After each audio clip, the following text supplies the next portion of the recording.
கிறிஸ்தேசுக்குள் மிகவும் பிரியமான சகோதர சகோதரிகளே, நம் யாவருக்கும் நம்முடைய சர்வ வல்லமையுள்ள யெகோவா தேவனாயும் அவரது ஒரே குமாரனாகிய நம்முடைய ஆண்டவராய் இயேசு கிறிஸ்துவையும் அறிகிற அறிவினால் கிருபையும் சமாதானம் நம் யாவருக்கும் பெருகு கடவுது என்ற வாழ்த்துக்களை தெரிவித்துக் கொண்டு, இன்றைய நாளிலும் நாம் பார்க்கக்கூடிய ஆவிக்குரிய பாடத்தின் தலைப்பு ஆங்கிலத்தில் சொல்லும்போது பிரிங்கிங் பேக் த கிங் அப்படிங்கிற வார்த்தை. பிரிங்கிங் பேக் த கிங் அப்படிங்கிற ஒரு நெல்லும் பொருளுமான பாடத்தை நம்ம பார்க்கணும். தமிழில் சொல்லணும்னா ராஜாவை திரும்ப அழைத்தல் அப்படிங்கிற ஒரு பாடத்தின் தலைப்பு. ராஜாவை திரும்ப அழைத்தல் அப்படிங்கிற ஒரு பாடத்தின் தலைப்பை இன்றைக்கி நம்ம தேவனுடைய செய்தியாக நம்ம இன்றைக்கி பார்க்க இருக்கிறோம். இந்த பாடத்தை நம்முடைய மூத்த சகோதரர் அவர்கள் 1690 அப்படிங்கிற ரீஃபரன்ஸ் நம்பரில் 1690 1690 அப்படிங்கிற ரீஃபரன்ஸ் நம்பரில் இந்த ஒரு பாடம் எழுதப்பட்டிருக்கு. இந்த பாடத்துக்கு தேவையான வேத பகுதி எங்கிருந்து எடுக்கப்பட்டிருக்கு அப்படின்னு பார்த்தீங்கன்னா 2 சாமுவேல் 19ஆம் அதிகாரம் 9 - 12 வரை உள்ள வசனங்கள் தான் இன்றைக்கு நமக்கு தேவையான ஆதாரமான வேத பகுதியாக நமக்கு கொடுக்கப்பட்டிருக்கு. 2 சாமுவேல் 19ஆம் அதிகாரம் 9 முதல் 12 வரை. அதில் நம்ம 11ஆவது வசனத்தை நம்ம என்ன பண்ணலாம்னா ஆதார வசனமாக நம்ம வாசிக்க கேட்கலாம். 2 சாமுவேல் 19ஆம் அதிகாரம் 11ஆம் வசனம். 2 சாமுவேல் 19ஆம் அதிகாரம் 11வது வசனம். இப்படி இஸ்ரவேலர் எல்லாரும் பேசிக் கொண்டிருக்கிறது. ராஜா இருக்கிற வீட்டிலே அவனுக்கு கேள்வியானபடியினால் தாவீது ராஜா சாதோக் அபியத்தார் என்னும் ஆசாரியர்களுக்கு ஆள் அனுப்பி, நீங்கள் யூதாவின் மூப்பரோடே பேசி ராஜாவை தம்முடைய வீட்டுக்கு திரும்ப அழைத்து வர நீங்கள் மற்றவர்களுக்கு பிந்தி போவானே. பாருங்கள், அப்போ இன்னைக்கு இந்த ஆதார வசனத்தின் அடிப்படையில் நம்ம இந்த ஒரு ஆவிக்குரிய பாடத்தை நம்ம இன்றைக்கி பார்க்கலாம். இது ஒரு நிழலும் பொருளுமான பாடம். இந்த பாடத்தில் நீங்கள் கவனித்து பார்த்தீங்கன்னா அந்த 9ஆம் வசனத்திலிருந்து 12ஆம் வசனங்கள் முடிய என்ன இருக்குது அப்படின்னு கேட்டோம்னா, அங்கே 9ஆம் வசனம் நீங்கள் பார்த்துட்டிங்கன்னா அங்கே யார் அப்படின்னா அப்சலோம். தாவீது என்ன பண்ணிட்டாருங்க, சொந்த மகன் ரொம்ப கஷ்டப்படுத்திகிட்டு இருந்தார். ராஜாவை கொலை செய்ய வழி தேடினார். தன்னை ராஜாவாக அறிவித்து கொண்டு அங்கே உண்மையான தேவன் அபிஷேகம் பண்ண ராஜாவாகிய தாவீதை கொலை செய்ய அநேக நேரங்களில் வழி தேடினவர். அப்படிப்பட்ட அப்சலோம் இங்கே மரிச்சிட்டார் அப்படிங்கிற விஷயந்தான் அங்கே நீங்கள் அந்த 19ஆம் அதிகாரம் துவக்கத்திலிருந்தே அங்கே வரும். அப்போ தாவீது ராஜா அதற்காக வருத்தப்படும் போது அங்கே படைத்தலைவன் என்ன பண்ணுறார் அப்படின்னு பார்க்கும்போது, ராஜாட்ட போய் நீங்கள் கவலைப்படாதீங்க, உங்கள் மகன் இறந்துட்டான்னு நீங்கள் வருத்தப்படுறீங்க, ஆனால் நாங்கள் ஜெயிச்சு இன்றைக்கி இஸ்ரேலில் மீண்டும் ராஜாவாக நீங்கள் ஏற்படுத்தப்படுவதற்கு அங்கே காரணமாக தேவன் அங்கே ஏற்பாடு பண்ணியிருக்கார். அதனால் நீங்கள் என்ன பண்ணிடாதீங்க, அங்கே நீங்கள் கவலைப்படாதீங்கன்னு சொல்லி அங்கே ராஜாவை தேற்றுகிறார். அதுக்கப்புறம் தான் ராஜா வந்து என்ன பண்ணுறாருன்னா, இப்போ ஜனங்கள் என்ன பண்ணுறாங்க, பழைய ராஜாவாகிய அப்சலோம் கிடையாது, அப்போ அடுத்த ராஜா யார், அல்லது அதற்கு இனி இப்போ ராஜாவாக யாரை ஏற்படுத்தலாம்னு ஜனங்களுக்குள்ளே பேச்சு போகும்போது தான் இப்போ நம்முடைய ராஜாவாகிய தாவீதே இருக்கார், அவரையே நம்ம என்ன பண்ணலாம், ராஜாவாக மாற்றலாம் அப்படின்னு சொல்லி ஜனங்களுக்குள்ளே பேச்சு போகுது. அப்போ மீண்டும் ராஜாவை இவங்க யாருன்னு பார்க்கும்போது இஸ்ரேல் ஜனங்கள் திரும்பி அவங்க தேட ஆரம்பிக்கிறாங்க. அந்த சூழ்நிலை இந்த விஷயம் யாருக்கு போயிடுது, தாவீதுக்கு இந்த விஷயம் கேள்விப்பட்டு தாவீது சொல்கிறாரு, முதல்ல நம்ம ஃபேமிலி இருக்கு, யார், யூதா பென்யமீன், அவங்க முதல்ல நம்மளைய தேடட்டும், அவங்களுக்கு தான் நம்மளுக்கு முழு உரிமை இருக்குது, முதல்ல அவங்க வந்து தேடட்டும், அதுக்கப்புறமா இஸ்ரேல் ஜனங்கள் தேடட்டும் அப்படிங்கிற மாதிரி இங்கே வசனங்களை நம்ம பார்க்குறோம். அப்போ தாவீது ராஜா என்ன பண்ணிட்டார் அப்படின்னா 11ஆவது வசனத்தில் அங்கே ஆசாரியனாகிய சாதோக் அபியத்தாரை கூப்பிட்டு ஆசாரியர்களுக்கு ஆள் அனுப்பி, முதல்ல நீங்கள் யூதாவை முதல்ல என்ன பண்ணுங்கள், ராஜாவாக என்னை ஏற்றுக்கொள்ள சொல்லுங்கன்னு சொல்லி அங்கே ஆளுகளை அனுப்புகிறதாக நம்ம வசனங்களை பார்க்குறோம். சரி, இதன் மூலமாக நமக்கு என்ன ஆவிக்குரிய அர்த்தம் அப்படின்னு கேட்டோம்னா, பழைய ஏற்பாட்டில் தாவீது ராஜா யாருக்கு அடையாளமாக இருக்கிறார் அப்படின்னு நம்ம பார்த்தோம்னா ஆண்டவராகிய இயேசு கிறிஸ்துவுக்கு அடையாளமாக இருக்கிறார். அவருடைய குமாரன் தான். ஆனால் ஆண்டவராகிய இயேசு கிறிஸ்துவையே கொலை செய்கிறதுக்கு வகை தேடின சாத்தான் தான் யாருக்கு நல்லா இருக்கிறாருன்னு நம்ம பார்க்குறோம், அப்சலோமுக்கு நல்லா இருக்கிறாருன்னு பார்க்குறோம். சரி, இப்போ நீங்கள் பாடத்தை அப்படியே நீங்கள் நெல்லும் பொருளுமாக அப்படியே மைண்ட் செட்டப் கொண்டு வந்து பார்த்தீங்கன்னா, இப்போ யார் இறந்துட்டார், அப்சலோம் இறந்துட்டார். இறந்ததுக்கப்புறம் இப்போ யார் ராஜாவாக வரணும், தாவீது ராஜாவாக வரணும். இதை அப்படியே நம்ம நிழலிருந்து நிஜத்தில் பொருத்தி பார்த்தோம்னா இப்போ இன்னும் முழுமையாக சாத்தான் மறிச்சிட்டாரா அப்படின்னு கேட்டால் இல்லை. நம்முடைய ஆண்டவராக இயேசு கிறிஸ்து 2ஆம் வருகையில் என்ன பண்ணிட்டாருங்க? சாத்தானை பைண்ட் பண்ணிட்டார், கட்டிட்டார். சாத்தான் இன்னும் உயிரோடு தான் இருக்கிறாரு. ஆனால் என்ன பண்ண முடியலைங்க, செயல்பட முடியல. அந்த ஒரு சூழ்நிலையில் நம்முடைய ஆண்டவராக இயேசு கிறிஸ்து கட்டிட்டாருன்னா இப்போ யார் ராஜாவாக வரணும் அடுத்து?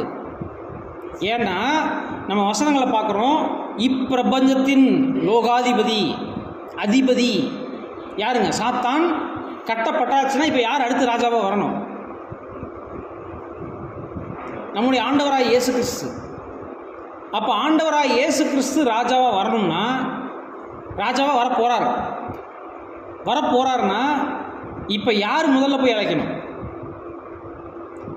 இந்த முழு உலகமும் இன்னும் கொஞ்சம் நாளில் ஏற்றுக்க தான் போகுது, கண்ணுக்கு தெரியக்கூடிய ராஜ்யத்தில்.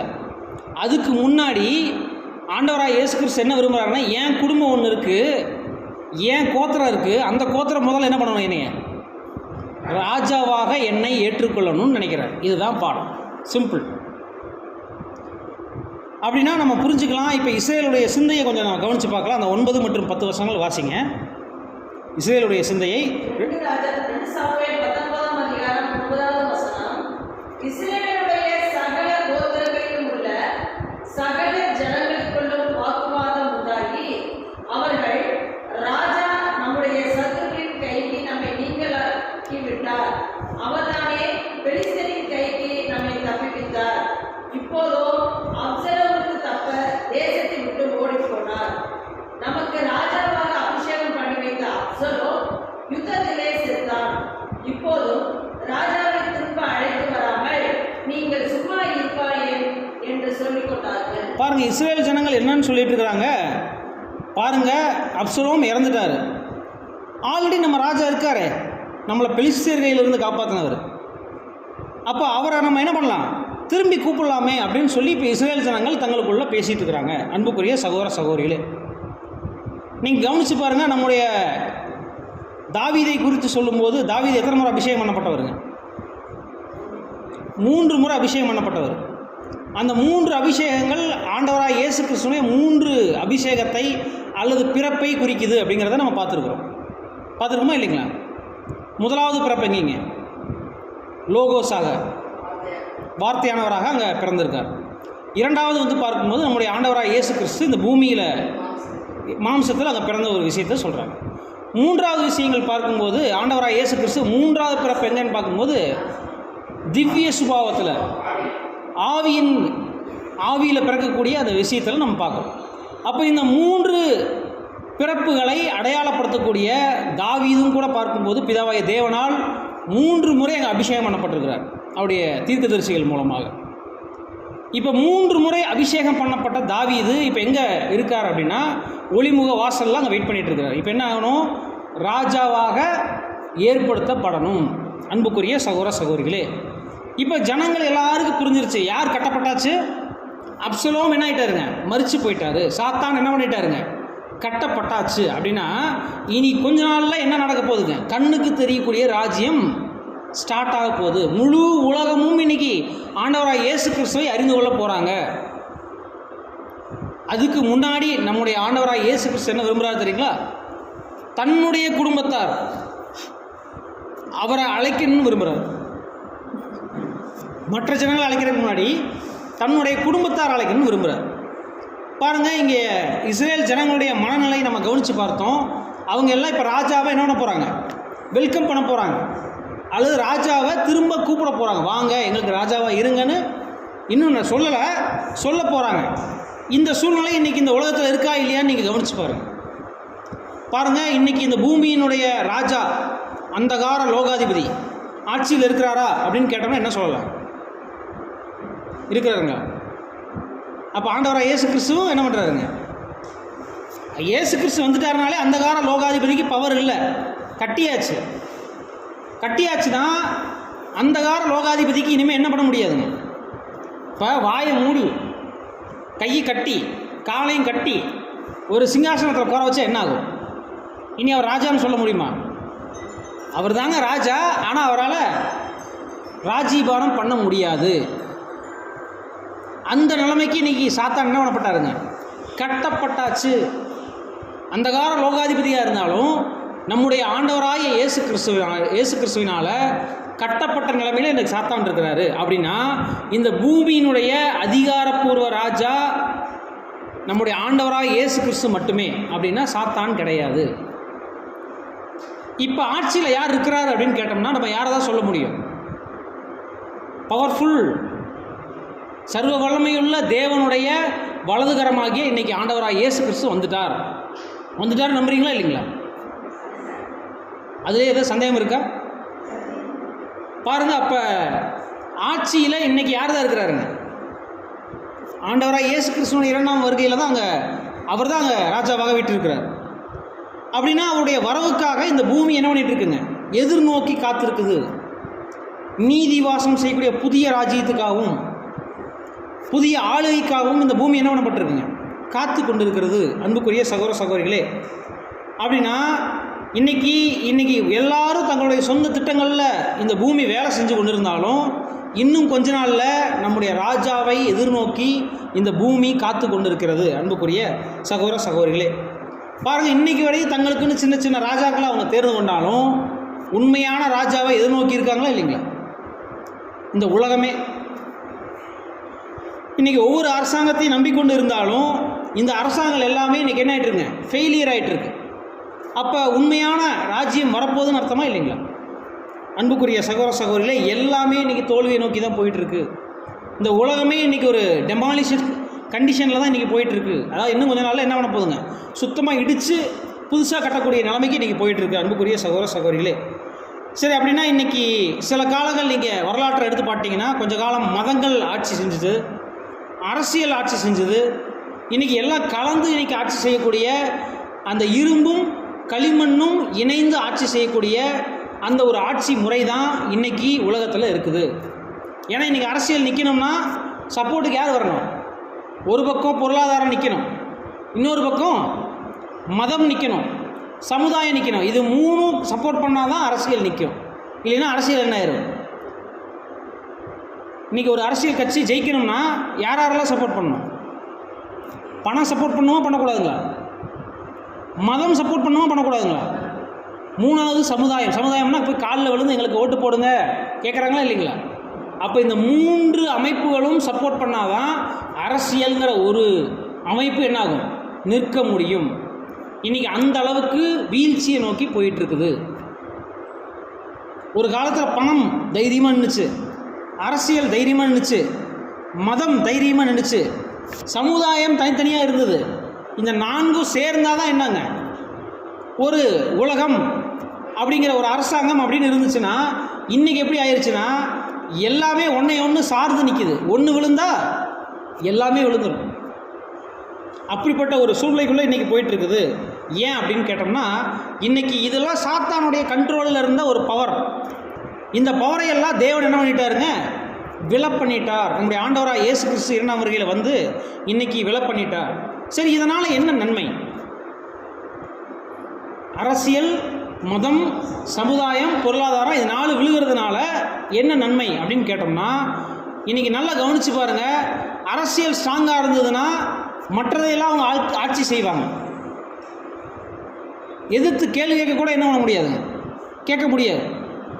ஒருவேளை பணம் படைத்தவர்கள் ஸ்ட்ராங்காக இருந்தாங்கன்னா மற்ற ஜனங்களால் என்ன பண்ண முடியாது, சமுதாயத்தினால் வாழ முடியாது. உண்மை இல்லைங்களா? இந்த மதம் ஸ்ட்ராங்காக இருந்துச்சுன்னா அரசியலோ மற்ற எந்த உரிமைகளோ என்ன பண்ண முடியாதுங்க, பேசவே முடியாது.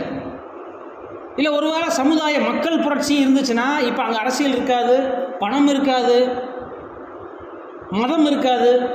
இப்படிப்பட்ட ஒரு நிலைமை இருக்கும். இப்படி தான் இருந்துட்டு இருந்துச்சு ஒரு காலத்தில். ஆனால் இன்னைக்கு 4மே எப்படா கையை விரிக்கலாங்கிற கண்டிஷனில், விழுகிற கண்டிஷனில் இருக்குது. இதனால் என்ன நன்மை அப்படின்னு கேட்டோம்னா, முதல் விஷயம் பார்க்கும்போது இன்றைக்கி சாதாரண ஜனங்கள் கூட தெளிவாக புத்தியுள்ளவங்களாக இருக்கிறாங்க. ஒரு காலத்தில் நீங்கள் ஈஸியாக ஏமாற்றிடலாம் சில ஜனங்களை. போய் ஏதாவது நான் உங்களுக்கு நான் அது செய்கிறேன் இது செய்கிறேன் பணம் கொடுங்கன்னு சொன்னால் என்ன பண்ணிடலாம், டக்குன்னு கொடுத்துருவாங்க. ஆனால் இன்றைக்கி ஜனங்களை ஏமாற்ற முடியாது. ஏன்னா அறிவு பெருத்து போன காலம். இந்த 4 விழுகிறதுனால இன்னைக்கு ஜனங்கள் புத்திசாலியாக மாறி இருக்கிறாங்க. இன்னும் அவங்களுடைய ஒரு காலத்தில் டிவி இருந்துச்சு, ஆனால் அதெல்லாம் பெரிய அளவுக்கு வெளிச்சத்தை கொடுக்கல. ஆனால் இன்றைக்கி செல்ஃபோன்கள்லாம் என்ன பண்ணிருச்சு, என்ன நடந்தாலும் உடனே அப்டேட். இன்றைக்கி நீங்கள் எங்கேயாவது பணம் வாங்குறாங்களா, செல்ஃபோனை இங்கே வச்சுட்டு போனால் போதும், ஆட்டோமேட்டிக்காக பணம் என்ன ஆயிருதுங்க, ஒளிச்சு வைக்கக்கூடிய நிலைமைக்கு பயப்படுறாங்க. புரியுதா இல்லைங்களா? ஏன்னா இன்றைக்கி எல்லாமே வெளிச்சமாக இன்றைக்கி எல்லாருக்கும் தெரிய ஆரம்பிக்குது. தவறு செஞ்சால் இனிமேல் நீங்கள் என்ன பண்ண முடியாது, நீங்கள் இந்த போஸ்ட்டில் இருக்க முடியாது அப்படிங்கிறத செல்ஃபோனில் என்ன பண்ணிடுறாங்க, சீக்கிரமாக அது லஞ்ச ஒழிப்புத்துறைக்கு இன்றைக்கி போயிடுது. அப்படின்னா பொது ஜனங்கள் இன்றைக்கி அறிவுக்குள்ளே வந்திருக்கிறாங்க. அது மட்டுமல்ல, அச்சு இயந்திரங்கள், இன்றைக்கி ஸ்கூல்ஸ், அது மட்டும் இல்லை, இன்றைக்கி செய்தித்தாள்கள், இல்லை புத்தகங்கள், தொலைத்தொடர்பு எல்லாமே இன்றைக்கி ரொம்ப ஈஸியாகிடுச்சு.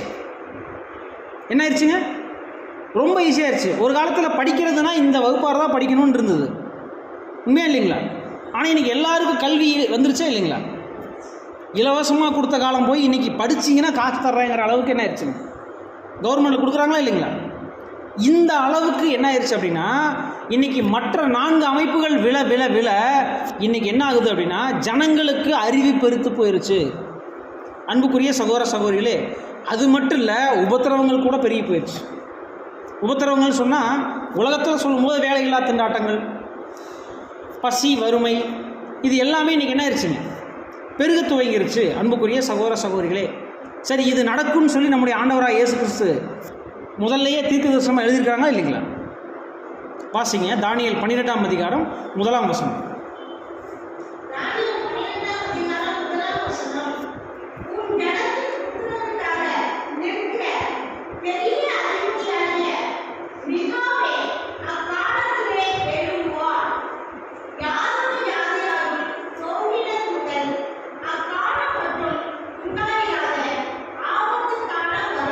பாருங்க, நம்ம படித்த வசனங்களை நம்ம கவனித்து பாருங்க. மீகாயேல் தூதன், அதுவும் யாரு, ஜனத்தின் புத்திரருக்காக நிற்கக்கூடிய மிகப்பெரிய அதிபதி, அவர் வந்து நிற்கக்கூடிய காலகட்டத்தில் எப்படி இருக்குமாமா, யாதொரு ஜாதியாரும் தோன்றினது முதல் இந்நாள் வரைக்கும் வராத மிகப்பெரிய ஆபத்து காலம் வருமாமா. அப்படின்னா புரிஞ்சுக்குங்க, 2ஆம் வருகையில் நம்முடைய ராஜா இங்கே வந்துட்டாருங்க, வான மண்டலத்துக்கு வந்துட்டார். இப்போ போய் வெல்கம் பண்ண வேண்டிய வேலை யாருடைய வேலை, நம்மளோட வேலை. இன்னும் கூட வசனங்கள் நீங்கள் வாசிங்க, யாக்கோபு 5ஆம் அதிகாரம் 1லிருந்து 6 வரை உள்ள வசனங்கள். யாக்கோபு 5ஆம் அதிகாரம் 1லிருந்து 6 வரை உள்ள வசனங்கள். யாக்கோபு 5ஆம் அதிகாரம் 1 முதல் 6 முடிய. ஐஸ்வரியவான்களே கேளுங்கள், உங்கள் மேல் வரும் நிர்பந்தங்களின் நிமித்தம் அலறி அழுங்கள். உங்கள் ஐஸ்வர்யம் அழிந்து உங்கள் வஸ்திரங்கள் கொட்டடித்து போயின. உங்கள் பொன்னும் வெள்ளியும் துருப்பிடித்தது. அவைகளில் உள்ள துரு உங்களுக்கு விரோதமாக சாட்சியாய் இருந்து அக்கினியைப் போல உங்கள் மாம்சத்தை தின்னும். கடைசி நாட்களிலே பொக்கிஷத்தை சேர்த்தீர்கள். இதோ உங்கள் வயல்களை அறுத்த வேலைக்காரருடைய கூலி உங்களால் அநியாயமாய் பிடிக்கப்பட்டு கூக்குரலிடுகிறது. அறுத்தவர்களுடைய கூக்குரல் சேனைகளுடைய கர்த்தரின் செவிகளில் பட்டது. பூமியிலே நீங்கள் சம்பிரமமாய் வாழ்ந்து சுகபோகத்தில் உழல்கிறீர்கள். கொழுத்தவைகளை அடிக்கும் நாளில் நடக்கிறது போல உங்கள் இருதயங்களை போஷித்தீர்கள். பாருங்க, அப்போ இன்னைக்கு ஐஸ்வர்யவான்கள் அப்படின்னு சொல்லும்போது இன்னைக்கு அவங்களுடைய பொண்ணும் பொருளும் எங்கே கொண்டு வைக்கிறாங்க, பேங்க் லாக்கரில் வைக்கிறாங்களா இல்லைங்களா? வைக்கப்பட்ட எல்லா பொண்ணும் பொருளும் எப்படி நிற்கிதாமா, துருப்பிடிச்ச கண்டிஷனில் இன்றைக்கி வந்துருச்சு. ஏன்னா அந்தளவுக்கு அவங்க சேர்த்து வச்சுருக்கிறாங்க. ஆனால் இது எல்லாம் என்னாச்சு அப்படின்னா அவங்களுக்கே கண்ணியாக அமைதாமா. பாருங்கள், இன்றைக்கி அதிகமாக சொத்து சேர்த்தா அதுக்கும் என்னவாமா, டேக்ஸ், இல்லைன்னா இன்கம் டேக்ஸ், இல்லைன்னா அது என்ன ஆகுதுங்க, ரைடு விட்டு அது என்ன ஆகுது, அவங்களுடைய வாழ்க்கை வீணாக போயிட்டுருக்குது. இன்றைக்கி எல்லாருக்கும் இந்த மாதிரி நடந்துகிட்ருக்கா இல்லைங்களா? அப்படின்னா இன்றைக்கி ஐஸ்வர்யங்கள் அழியக்கூடிய நிலைமைக்கு போயிட்டுருக்குது. அன்புக்குரிய சகோதர சகோதரிகளே, இன்னும் கூட வாசிங்க, எசேக்கியேல் 7ஆம் அதிகாரம் 19ஆம் வசனம். எசேக்கியேல் 7ஆம் அதிகாரம் 19ஆம் வசனம். எசேக்கியேல் 7ஆம் அதிகாரம் 19வது வசனம். தங்கள் வெள்ளியை தெருக்களில் எரித்து விடுவார்கள். அவர்களுடைய பொன் வேண்டாம் பாருங்க, வெள்ளியை தூக்கி பாருங்க. இது தீர்க்க தரிசன வசனம் கண்டிப்பாக நிறைவேறும். இதுக்குரிய ஆழமான அர்த்தங்கள் இருக்குது. ஆனால் நம்ம மேலோட்டமாக பார்க்கும்போது கண்டிப்பாக அவங்களுடைய பொண்ணு எப்படி இருக்குமாம்மா, வேண்டா வெறுப்பாக இருக்கும் அப்படின்னு சொல்லக்கூடிய அளவுக்கு இன்னைக்கு ஐஸ்வர்யங்கள் அழியும். அன்புக்குரிய சகோதர சகோதரிகளே, அப்படின்னா இன்னைக்கு இருக்கக்கூடிய அரசியல் நீங்கள் கவனித்து பாருங்கள், எப்படிப்பட்ட அரசியலாக இருக்குதுங்க. நல்ல சுத்தமான அரசியலாக இருக்குதா? நிறைய பேர் என்ன சொல்லிடுறாங்க, ஐயோ அது மட்டும் வேண்டாங்க. புரியுதா இல்லைங்களா? ஏன் அப்படின்னு கேட்டோம்னா, ஜனங்கள் தாங்கள் இருந்த நிலையை விட மோசமான நிலைமைக்கு போகிறாங்க, கேவலமான நிலைக்கு அவங்க தள்ளப்படுறாங்க இந்த அரசியல் மூலமாக. இப்போ இந்த அரசியல் மூலமாக என்ன ஒரு மனநிலை இன்னைக்கு ஜனங்களுக்கு வந்துருச்சுன்னா, பாவம் செய்தால் அது என்னமோ ஜனங்களுக்கு நன்மை செய்கிற மாதிரி இன்றைக்கி நினச்சிக்கிறாங்க. உண்மையா இல்லைங்களா? ஏமாத்துறது தான் இன்றைக்கி என்னதுங்க, நல்லதுன்னு நினைக்கக்கூடிய அளவுக்கு இன்னைக்கு உலகம் இயங்கி போயிட்டு இருக்குது. இப்போ இந்த அரசியல் எல்லாரும் விரும்புகிறாங்களா? அரசியல்வாதினாலே என்ன பண்ணுறாங்க, தள்ளி நிற்கக்கூடிய நிலைமைக்கு என்ன ஆகிட்டுறாங்க, இன்னைக்கு நிற்கிறாங்க. அப்போ இப்போ இருக்கக்கூடிய அரசியல்வாதிகளே எப்படி இருக்கிறாங்கன்னா, அந்த ஒரு அரசியலிருந்து வெளியே வர்றதுக்கு எப்படா இதை வெளியே வர முடியும் அப்படின்னு தவிக்கக்கூடிய நிலைமையில் இன்றைக்கி நிறைய பேர் இருக்கிறாங்க. உண்மையா இல்லைங்களா? அந்த அளவுக்கு உள்ளுக்குள்ளேயே நிறைய பிரச்சனைகள், ஒருத்தர் போட்டு கொடுக்கறது, ஒருத்தர் கீழே தள்ளுறது, ஒருத்தர் காயப்படுத்தி அதன் மூலமாக முன்னுக்கு வர்றது, இப்படி ரொம்ப முன்னேறக்கூடிய ஜனங்கள் எல்லாருமே இப்போ என்ன ஆகிட்டு இருக்காங்கன்னா, அதில் ஏன்டா வந்தோம் அப்படிங்கிற அளவுக்கு என்ன ஆகிட்டு இருக்குங்க, அவங்களுடைய நிலை அங்கே தள்ளப்பட்டிருக்கு. அப்படின்னா இந்த உலகம், இந்த அமைப்புகள் எல்லாமே தடுமாறிட்டு இருக்குங்கிறத தான் இங்கே நம்ம பார்க்குறோம். அன்புக்குரிய சகோதர சகோதரி, இன்னும் கூட நீங்கள் மதத்தை குறித்து பார்க்கும்போது, மதம் பாருங்கள், இப்போ மதம் அப்படின்னா இன்றைக்கி நல்லா இயங்கிட்டு இருக்கான்னு கேட்டோம்னா, நம்ம பார்க்குறதுக்கு வேணால் எப்படி இருக்கும், பெரிய பெரிய ஆலயங்களில் இயங்கிட்டு இருக்குது. பாருங்கள், ஒரு காலத்தில் கிறிஸ்தவ மதத்துக்கு அடிப்படையாக இருந்த அமெரிக்கா, லண்டன் போன்ற நகரங்கள்லாம் என்ன ஆகிட்டு இருக்குது தெரியுங்களா, கிறிஸ்தவ ஆலயங்களை வாடகைக்கு விட்டுட்டுருக்குறாங்க கல்யாண நிகழ்ச்சிகளுக்கும். இன்னும் பார்த்தீங்கன்னா இந்து ஆலயங்கள்லாம் நடத்துகிறாங்கல்ல, உள்ளக்கு வந்து ஹோமம் வளர்த்திட்டு இருக்கிறாங்க. அந்த அளவுக்கு என்ன ஆகிட்டு இருக்கு அப்படின்னு பார்த்தீங்கன்னா, கிறிஸ்தவ ஆலயங்கள் இன்றைக்கி வாடகைக்கு விடக்கூடிய நிலைமையில், ஏன்னா கிறிஸ்தவர்கள் யாரும் வர்றதில்லை, ஆலயத்துக்கு வர்றதில்லை. அப்போ பெரிய பெரிய தேவாலயங்கள் கட்டி என்ன பிரயோஜனம், காணிக்க வந்தால் தானே சாப்பாடு அந்த நடத்தக்கூடியவருக்கு. இப்போ அவர் என்ன பண்ணிடுறாரு, வேலைக்கு போக ஆரம்பிச்சார். உண்மையா இல்லைங்களா? அப்படின்னா இன்னைக்கு மதங்கள் விழுந்து போய் கொண்டிருக்குது. இன்னைக்கு அநேக சபைகள் விழுந்து போய் கொண்டிருக்குது. நீங்கள் போய் ஒரு கிறிஸ்தவ சபைகளை நீங்கள் கவனித்து பாருங்கள், அந்த பாஸ்டர் படுற அவஸ்தையே தெரியும். அந்த சபையை வந்து, ஏன்னா சபை நடத்தினாதான் அவருக்கு போஜனம், அதுக்கு எவ்வளோ போய் சொல்ல முடியுமோ, எவ்வளோ கட்டுக்கதைகளை சொல்ல முடியுமோ சொல்லி ஜனங்களை பிரெயின் வாஷ் பண்ணி உட்கார வச்சுருக்கிறார். ஆனால் அங்கே நடக்கக்கூடிய பிரச்சனைகள், ஒவ்வொரு சபைகளையும் நடக்கக்கூடிய பிரச்சனைகளை நீங்கள் கவனித்து பார்த்தீங்கன்னா, அந்த சபை எவ்வளவு நாள் தாங்கும்னு தெரியாது. இன்றைக்கா நாளைக்கான்னு போகிற அளவுக்கு நிறைய சபைகள் விழுந்து போய் கொண்டு இருக்குது. அடுத்தது பாருங்கள், அடிச்சுக்கிறாங்க நிறைய பேர். இன்னும் பார்க்கும்போது சமுதாயத்தில் பாருங்கள், இன்றைக்கி ஏற்ற தாழ்வுகள், நான் நீ, நம்ம குடும்பம், அவங்க குடும்பம், இப்படி எல்லாமே என்ன ஆகிட்டு இருக்குங்க, ஏற்றத்தாழ்வுகள். அவங்களுக்குள்ளே எப்போ சண்டை போடலாம் அப்படிங்கிற ஒரு எல்லாம் இந்த போலீஸ் மற்றும் அரசியலுக்காக பயந்து இன்றைக்கி என்ன பண்ணிகிட்டு இருக்கிறாங்க, இயங்கி கொண்டு இருக்கிறாங்க. இன்னும் பார்க்கும்போது பொருளாதாரம், பணம் பார்த்துட்டிங்கன்னா இன்றைக்கி அதன் மூலமாக தான் ஜனங்களை உற்சாகப்படுத்துறதுக்காக கொடுக்குறாங்களே ஒழிய, ஆனால் அது ஜனங்களுடைய தேவையை நிவர்த்தி செய்தானா இல்லை. நம்மளாம் சொல்லுவோம் பார்த்தீங்களா, ஒரு காலத்தில் 100 ரூபா பணம் இருந்தாலும் குடும்பத்தில் எப்படி இருந்துச்சுங்க, சந்தோஷமாக இருந்துச்சு. இன்றைக்கி நான் வந்து 1000 ரூபா சம்பாதிச்சாலும் சரி, 10,000 ரூபா சம்பாதிச்சாலும் சரி, கையில் எனக்கு 5,000 ரூபா இருந்தால் கூட பத்த மாட்டேங்குது. ஏன் அப்படின்னா பொருளாதாரம் இன்னைக்கு விழுந்து போச்சு. அன்புக்குரிய சகோதர சகோதரிகளே, அப்போ ஒவ்வொரு அமைப்புகளும் இன்னைக்கு இவர் போலி, இவர் உண்மை இல்லை, இவர் ஏமாத்துறாருங்கிற விஷயங்கள் எல்லாமே இன்னைக்கு அப்பட்டமாக வெளியே தெரிய ஆரம்பிச்சிருச்சு. ஒரு சில ஜனங்கள் எப்படி போயிட்டு இருக்காங்கன்னா, சகிப்புத்தன்மையோடு போயிட்டு இருக்காங்க. இதையும் கடந்து போகணும் அப்படின்னு சொல்லி என்ன பண்ணிடுறாங்க, கடந்து போயிட்டு இருக்காங்களே ஒழிய யாருக்குமே திருப்தியோட எந்த ஒரு வேலையும் செய்கிறாங்களான்னு கேட்டோம்னா இல்லை. எல்லா பக்கமும் அதிருப்தி, திருப்தி இல்லை, அதிருப்தி. எல்லா பக்கமும் பாருங்க பிரச்சனைகள், எல்லா பக்கமும் என்ன ஆகிட்டு இருக்குங்க, உபத்திரவங்கள். தவறு செஞ்சால் உடனே அங்கே ஃபோனில் என்ன ஆயிடுறாங்க, டைரெக்டாக பப்ளிஷ் பண்ணிடுறாங்க. அப்போ தவறு செய்கிறதுக்கு இன்றைக்கி என்ன ஆகிட்டு இருக்குங்க, தண்டனைகள் குறைஞ்சிட்டு இருக்குது. இன்னும் புரிகிற மாதிரி சொன்னால் லஞ்சங்கள், லஞ்சத்தை பற்றி சொல்லணுமா? லஞ்சம் கொடுத்தாதான் வேலையே நடக்குது. அப்படின்னா இன்னைக்கு ஜனங்களுக்கு அதிருப்தி. இன்னைக்கு இந்த உலகமே எப்படி போயிட்டுருக்கு அப்படின்னு கேட்டால் ஒரு கீழான பாதாள நிலைமைக்கு அங்கே போயிட்டுருக்குது. அன்புக்குரிய சகோதர சகோதரிகளே, இன்றைக்கி ஒருவேளை நம்முடைய கிறிஸ்துவ சபைகள் கூட ஒழுங்காக நடக்கணுமா அப்படின்னு கேட்டால் கிறிஸ்துவ சிலுவை தான் அவர்களுக்கு இடைஞ்சலாக இருக்குது. இந்த சிலுவை எடுத்துட்டோம்னா அங்கே என்ன வேணால் நடத்திக்கலாம். டான்ஸ், பாட்டு, கச்சேரி, அந்த சிலுவை மட்டும் இல்லைன்னு வச்சுக்கோங்க, எப்படி இருக்குதுங்க, ஒரு கிளப்பு மாதிரி, டான்ஸ் கிளப்பு மாதிரி ஆயிடுது.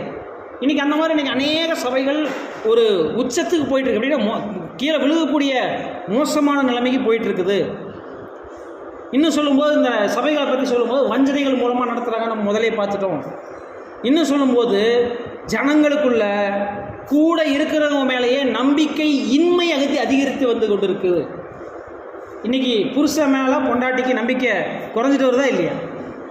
மனைவி மேலே குழந்தைகளுக்கு அப்பா மேலே நம்பிக்கையின்மை வருதா இல்லைங்களா? அப்பா அம்மாவுக்கு குழந்தைகள் மேலே நம்பிக்கையின்மை வருதா இல்லைங்களா? நீங்கள் மற்றவங்களை ஏங்க பார்க்குறீங்க? எங்கள் குடும்பத்திலேயே நம்பிக்கை இல்லை அப்படின்னு இன்றைக்கி நிறைய பேர் சொல்கிறோமா இல்லைங்களா? அப்படின்னா இன்றைக்கி உலகம் எங்கே போயிட்டுருக்குது? நம்பிக்கையின்மை எல்லாமே இன்றைக்கி விழுந்து போயிட்டுருக்கு. ஒரு காலத்தில் நம்ம நம்பி என்ன பண்ணுவோம், பக்கத்தில் உட்காரலாம். இன்றைக்கி உட்கார முடியுதா? ஏன்னா நம்ப முடியலை. நம்ம ஊரில் ஒரு பழமொழி சொல்லுவாங்க, எந்த புத்தில் எந்த பாம்பு இருக்குன்னு தெரியல. அந்த மாதிரி இன்றைக்கி என்ன ஆகிட்டு இருக்குங்க, சில நேரங்கள் சகோதரன் சகோதரி நினச்சா கூட என்ன ஆயிடுறாங்க சில நேரங்கள் நம்மளை. புரியுதா இல்லைங்களா? அப்படின்னா இன்னைக்கு இந்த உலகம் போகிற போக்கு எப்படி போயிட்டுருக்குன்னா, எதெல்லாம் நம்மளுக்கு பாசிட்டிவாக இருந்ததோ அதெல்லாம் இன்றைக்கி நெகட்டிவாக போயிட்டுருக்கு. எதெல்லாம் நல்லதுன்னு நினச்சோமோ அதெல்லாம் இன்றைக்கி தீமையாக போயிட்டுருக்குது. பாருங்கள், உறவுகள் இன்றைக்கி ஒரு காலத்தில் சப்போர்ட் பண்ணி நிற்பாங்க. இன்றைக்கி எந்த உறவு சப்போர்ட் பண்ணுறதுக்கு நிற்கிறாங்க? எப்படா இவங்க விழுவாங்கன்னு பார்க்குறக்கே நம்ம சத்தியத்துக்குள்ளே போகணும். இது வந்து உலகத்துக்குரிய காரியங்களை டிஸ்கஸ் பண்ணி இன்றைக்கி இந்த உலகம் எப்படி விழுந்து போயிட்டுருக்குங்கிறத தான் நம்ம கவனிச்சுட்டு இருக்கிறோம். அன்புக்குரிய சகோதர சகோதரிகளே, அப்படின்னா கவனித்து பாருங்கள். வாசிங்க ஒரு வசனம், 1 பேதுரு 2ஆம் அதிகாரம் 8ஆம் வசனத்தை வாசி கேட்கலாம். 1 பேதுரு 2ஆம் அதிகாரம் 8ஆம் வசனம்.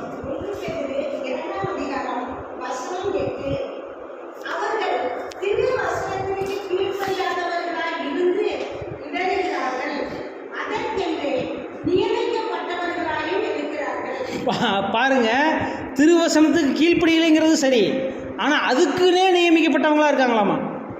அப்படின்னா அவங்க கண்டிப்பாக திருவசனத்தை என்னதான் படித்தாலும் பேசினாலும் அது அவங்க கடைப்பிடிக்க மாட்டாங்க அப்படிங்கிறத தேவன் ஆல்ரெடி அங்கே சொல்லிடுறாரு. பாருங்கள், இன்றைக்கி நிறைய சபைகள் நம்ம எடுத்து பார்த்துட்டோம்னா பீடத்து மேலே நின்றுட்டு, ஸ்டேஜ் மேலே நின்றுட்டு மற்றவங்களை நினச்சிக்கிட்டு அவங்கள தாக்கி பேசுறது நடக்குதா இல்லைங்களா? இன்னும் பார்க்கும்போது இன்னும் கர்த்தர் மற்றும் அப்போஸ்தலருடைய வார்த்தைகள் மேலே நம்பிக்கை இல்லாமல் போகுதா இல்லைங்களா? தேவனுடைய வார்த்தைகளை இன்றைக்கி நம்பி எல்லோரும் இருக்காங்களா, இல்லை நம்பிக்கை இல்லாமல் போகிறாங்களா? உங்கள்கிட்ட சொன்னால் புரியும். பிரதர், இந்த வேதாமம் இருக்குல்ல, அது இருக்குது, ஆனால் அது எல்லாத்தையும் கடைப்பிடிக்க முடியாதுல்ல. கடைப்பிடிச்சா ரொம்ப அதிகப்படியான கிறிஸ்தவனாக மாறாதேன்னு சொல்லியிருக்குல்ல. அதிகமாக நீ வேதத்தை ஆராய்ந்து பார்க்காதேன்னு சொல்லியிருக்குல்ல. இப்படி ஒரு சிலர் சொல்கிறாங்களே இல்லைங்களா? ஏன்னா தேவனுடைய வார்த்தைகள் மேலேயே இன்றைக்கி நம்பிக்கை இல்லாமல் போகக்கூடிய ஒரு அவலட்சணமான சூழ்நிலை. இன்னும் பாருங்கள், மன்றங்களுக்கான கட்டுப்பாடுகள். இன்றைக்கி அரசியல் அமைப்புகள் கூட என்ன பண்ணுது, கிறிஸ்தவ சபைகளை கண்ட்ரோல் பண்ணுது. நிறைய வாட்ச் பண்ணுறாங்க, என்ன பேசுகிறாங்க இவங்க, என்ன உள்ளே பண்ணுறாங்க, கிறிஸ்துவ சபைகள்ங்கிற பேரில் வேறு ஏதாவது தவறான காரியங்கள் பண்ணுறாங்களான்னு சொல்லி இன்றைக்கி வாட்ச் பண்ணக்கூடிய அளவுக்கு இன்றைக்கி என்ன ஆகிட்டு இருக்குங்க, மோசமான நடவடிக்கைகள் சில சபைகளில் நடந்துகிட்ருக்குது. நடக்குதா இல்லைங்களா? என்ன பேசுகிறோன்னு தெரியாமல் வாயில் வந்ததெல்லாம் பேசக்கூடிய தலைவர்கள் இருக்காங்களா இல்லைங்களா? அவங்களுக்குள்ளேயே சபைகளுக்குள்ளேயே பாருங்கள், ஒருத்தர் என்ன சொல்லுவார், நீ டான்ஸ் ஆடுன்னு சொல்லி ஒருத்தர் யூடியூப்பில் திட்டிகிட்டு இருக்கிறாரு, இன்னொருத்தர் டான்ஸ் ஆடினவங்கள திட்டி இன்னொருத்தர் பேசிகிட்டு இருக்கிறாரு. இப்படிலாம் வருதா இல்லைங்களா? அப்போ தேவனுடைய நாமம் அங்கே என்ன ஆகுதுங்க, தூஷிக்கப்பட்டு வந்து கொண்டு இருக்கு. தேவனுடைய திட்டம் சரியாக தான் நடக்குது, அவர் என்ன எழுதி வச்சிருக்கிறாரோ அதான் நடக்குது. ஆனால் தேவனுடைய நாமம் தூஷிக்கப்படுது.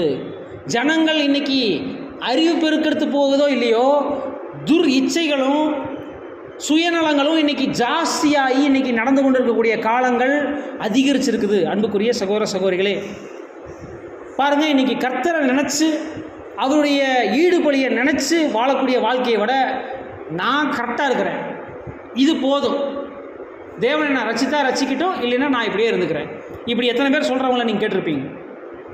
நிறைய பேர் இருக்காங்களா இல்லைங்களா? நான் I am the right person, நான் கரெக்ட், நான் சொல்கிறது தான் கரெக்ட். இன்றைக்கி எத்தனை பேர் இந்த மாதிரி சொல்கிறாங்க? அப்படின்னா சுயநலம் இன்றைக்கி எல்லாருக்கும் எப்படி இருக்குதுங்க, கொழுந்து விட்டு எரியுது. உண்மையா இல்லைங்களா? பாருங்கள், இன்னும் போல பார்க்கும்போது சில சபைகள் என்ன பண்ணுறாங்க, ஞாயிறு பள்ளிகள்னு சொல்கிறாங்க பார்த்தீங்களா? குழந்தைகளுக்கு சின்ன வயசுலேருந்தே கள்ள உபதேசங்களை போதிச்சு அவங்க பெருசாகும்போது அந்த மைண்டில் அதுதான் இருக்கும். நீங்கள் போய் திருத்துவம் இல்லைன்னு சொல்லி பாருங்கள், நம்மளை அடிக்க வருவாங்க. பைபிளே இல்லைங்கன்னு சொல்லுங்கள், பைபிள் இல்லாமல் தானே இருக்கட்டுங்க, ஆனால் இங்கே பாஸ்டங்களுக்கு சொல்லி கொடுத்தாங்கன்னு சொல்லுவாங்க. உண்மையா இல்லைங்களா? பைபிள் இல்லைன்னா பரவாயில்ல அப்படின்னு சொல்கிறவங்க இருக்காங்க. பைபிளில் இருக்கிற எல்லாத்தையும் ஃபாலோ பண்ண முடியாதுன்னு சொல்கிறாங்க. ஆனால் நாங்கள் சர்ச்சுக்கு உண்மையாக இருப்போம்னு சொல்கிறாங்க. சர்ச்சுனா அவங்க அந்த கட்டடங்களுக்கு உண்மையாக இருப்பாங்க. இப்படி நிறைய பேர் இன்றைக்கி வாழ்ந்துட்டுருக்குறாங்க. அப்படின்னா கர்த்தர் சொல்லி கொடுத்த தியாக பலினா என்னன்னே தெரியாமல் வாழ்ந்து கொண்டு இருக்கிறவங்க இருக்கிறாங்க. பேருக்கு மாத்திரம் நான் கிறிஸ்தவன் அப்படின்னு சொல்லக்கூடியவங்க இன்றைக்கி கொஞ்சமானு கேட்டோம்னா இருக்கிற மேக்சிமம் அப்படி தான் இருக்காங்க. கிறிஸ்தவர்கள்ங்கிற பெயருக்காக வாழ்ந்து கொண்டு இருக்கிறாங்க, அல்லது அவங்க சில அற்புதங்களுக்காக அடையாளங்களுக்காக வாழ்ந்து கொண்டு இருக்கிறவங்க இருக்காங்க. கிறிஸ்தவங்கிற பேர் இருந்ததுன்னா கண்டிப்பாக அதுக்காக ஏதாவது ஒரு ஸ்கூலில் வேலை கிடைக்கும் அப்படின்னு இருக்கிறவங்க இருக்கிறாங்க. இப்படி எல்லாமே அவங்களுடைய சுய விருப்பத்துக்காக வாழ்ந்துட்டு இருக்கிறாங்க. இன்னும் சில சபைகளில் பாருங்கள், சத்தியத்தை குறைச்சிருவாங்க.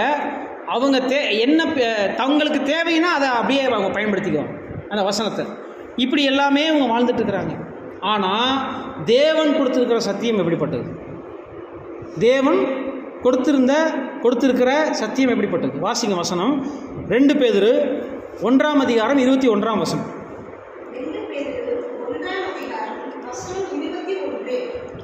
தீர்க்க தரிசனமானது ஒரு காலத்திலும் மனுஷனுடைய சித்தத்தினாலே உண்டாகவில்லை. தேவனுடைய பரிசுத்த மனுஷர்கள் பரிசுத்த ஆவியினாலே ஏவப்பட்டு பேசினார்கள். பாருங்க, அப்ப என்ன வசனம் சொல்லுதுன்னா, தேவனுடைய பரிசுத்த மனுஷர்கள். அவங்க யாராமா எழுதுனவங்க? யாராமா? பரிசுத்த மனுஷர்கள். தேவனுடைய பரிசுத்த மனுஷர்கள் எப்படி பேசிட்டாங்க? பரிசுத்த ஆவியினால் ஏவப்பட்டு பேசினாங்க. அப்போ ஏவப்பட்டுன்னா என்ன அர்த்தம்? வேற ஒருத்தர் பின்னாடி இருந்து நீ இப்படி எழுது, இப்படி பேசு அப்படின்னு சொல்லி அங்கே என்ன பண்ணப்பட்டிருக்கு? தேவனுடைய வார்த்தை எழுதப்பட்டிருக்கு. ஆனால் இன்னைக்கு இந்த வேதாகமத்தை விசுவசிக்கிறவங்க குறைஞ்சிக்கிட்டே வர்றாங்க. கையில் பைபிள் இருக்கும், ஆனால் உள்ளுக்குள்ள வெறுப்பு தான் இருக்கும், சுயநலம் தான் இருக்கும். இப்படி தான் இன்றைக்கி நிறைய பேர் வாழ்ந்துட்டு இருக்கிறாங்க. பாருங்கள், வாசிங்க 1 பேதுரு 1 அதிகாரம் 12 வசனம் வாசி கேட்கலாம்.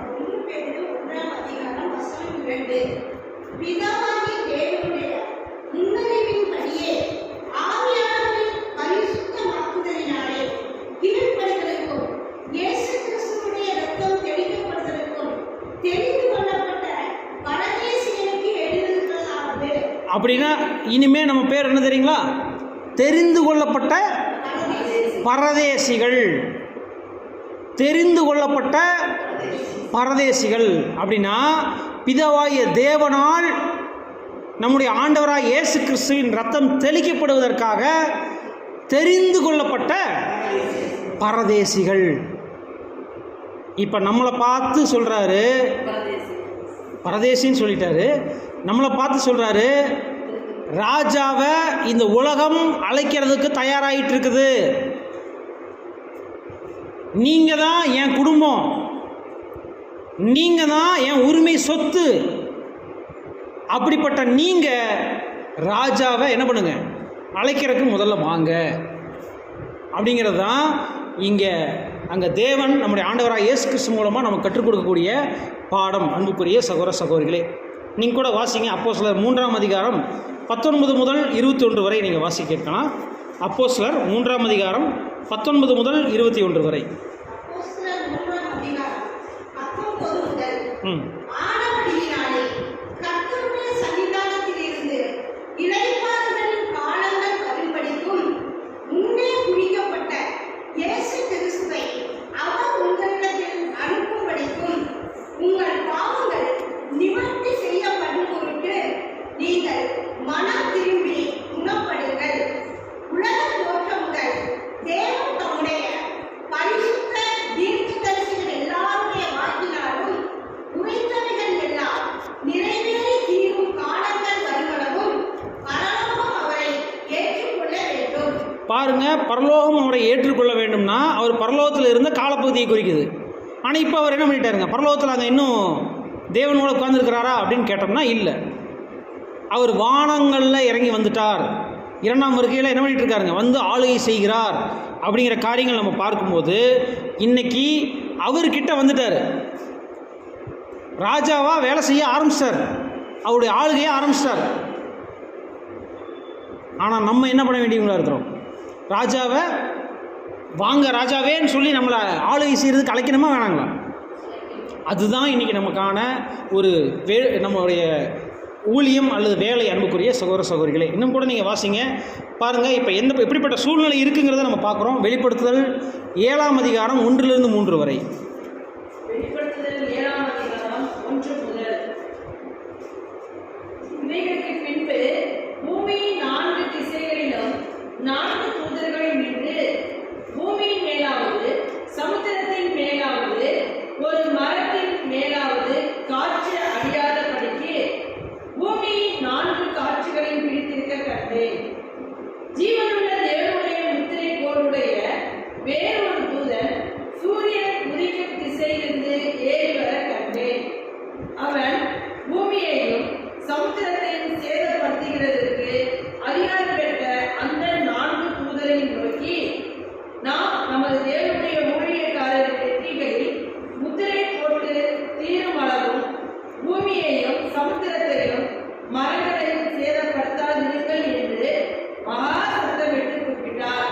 பாருங்க, ஒருத்தர் எப்படிப்பட்டவராக வர்றாருன்னா, சூரியன் உதிக்கும் திசை அப்படின்னா கிழக்கு திசையிலேருந்து வர்றாரு. கிழக்கு திசைனாலே நமக்கு தெரியும் அங்கே யார் தான் வரப்போகிறாருன்னு. அடுத்தது பாருங்க, அவர் என்ன வச்சிருக்காரு நம்ம கையில், ஜீவனுள்ள தேவனுடைய முத்திரக்கோளை கையில் வச்சிருக்காராம். அப்படின்னா பிதாவை தேவன்றிருந்து ஒரு அதிகாரத்தை வாங்கிட்டு வர்றாரு. முத்திரை கோள் அப்படின்னா திறக்கக்கூடாதபடி பூட்டுகிறவரும் பூட்டக்கூடாதபடி திறக்கிறவர், அந்த ஒரு மிகப்பெரிய அதிகாரத்தை வாங்கிட்டார். பிதாவை தேவன்றிருந்து வாங்கிட்டு வர்றாரு ஒருத்தர். யார் தான் வர்றாருங்க அப்படி? நம்முடைய ஆண்டவராகிய இயேசு கிறிஸ்து. இப்போ அவர் ஒரு வேலை செய்ய போகிறார்.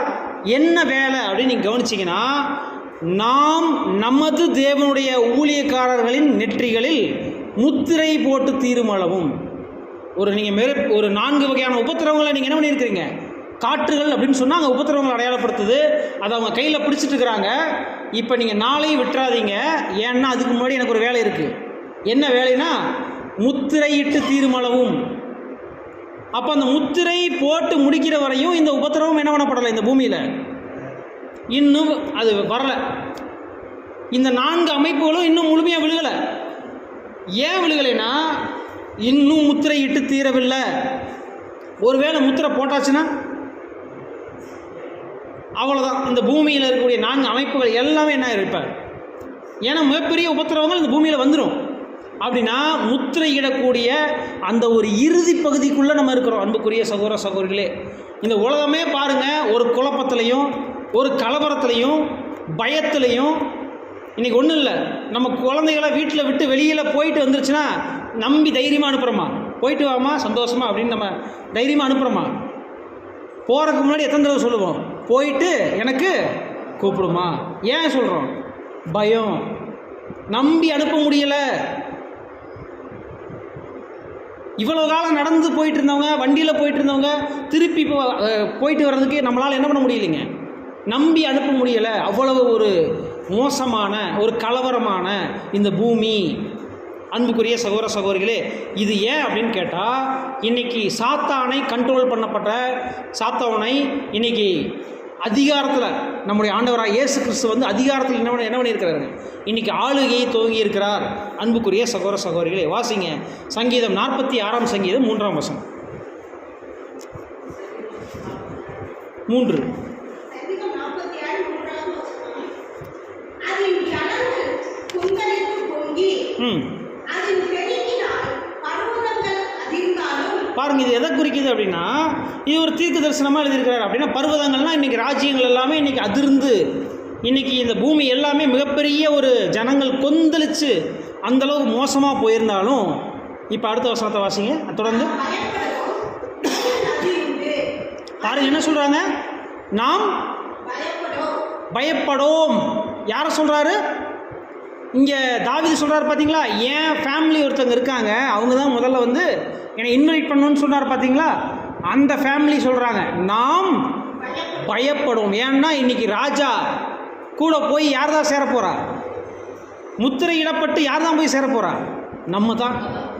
அப்படின்னா நாம் அங்கே நம்ம ராஜா கிட்ட போயிட்டோம்னா நம்மளுக்கு பயம் இல்லை. அன்புக்குரிய சகோதர சகோதரிகளே, இன்னொரு வசனம் கூட வாசிக்கலாம். நாகும் 2ஆம் அதிகாரம் 3ஆம் வசனத்தை வாசிக்க கேட்கலாம். நாகும் 2ஆம் அதிகாரம் 3ஆம் வசனம்.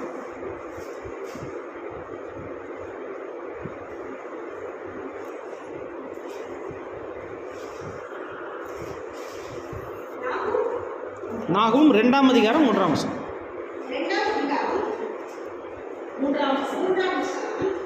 அவருடைய பராக்கிரமசாலிகளின் கேடகம் இரத்தமயமாகும். அவருடைய யுத்த வீரர் இரத்தாம்பரம் தரித்துக் கொண்டிருக்கிறார்கள். அவன் தன்னை ஆயத்தம் பண்ணும் நாளிலே ரதங்கள் யுவாலிக்கிற கட்டங்கள் உடையதாய் இருக்கும். பாருங்க, அப்படின்னா இன்னைக்கு ஆண்டவராக இயேசு கிறிஸ்துவனுடைய போர் சேவர்கள் தயாராகிட்டு இருக்காங்க, இந்த பூமியை நியாயம் தீர்க்கக்கூடியவர்கள். சரி, அப்படின்னா இப்போ ஒரு கேள்வி கேட்கலாம். ஒன்றும் இல்லை, 3 கேள்வி கேட்க போகிறேன். எல்லாருக்கும் கவனிங்க, 3 கேள்வி கேட்க போகிறேன். இவ்வளோ நேரம் நீங்கள் பேசிகிட்டு இருக்கீங்களே பிரதர், இயேசு கிறிஸ்து வந்துட்டார், ராஜாவாக இருக்காரு நீங்கள் கேட்குறீங்களே, உண்மையாலுமே வந்துட்டாரா? நிறைய பேர் சந்தேகமாக பார்க்குற மாதிரி இருக்குது. சரி, அப்படின்னா உங்கள்கிட்ட அந்த 3 கேள்விகளில் முதல் கேள்வி என்ன கேள்வினா, இயேசு கிறிஸ்துவுடைய வருகை இந்த காலப்பகுதியிலான்னு வேதாகமத்தில் எங்கே போட்டிருக்கு?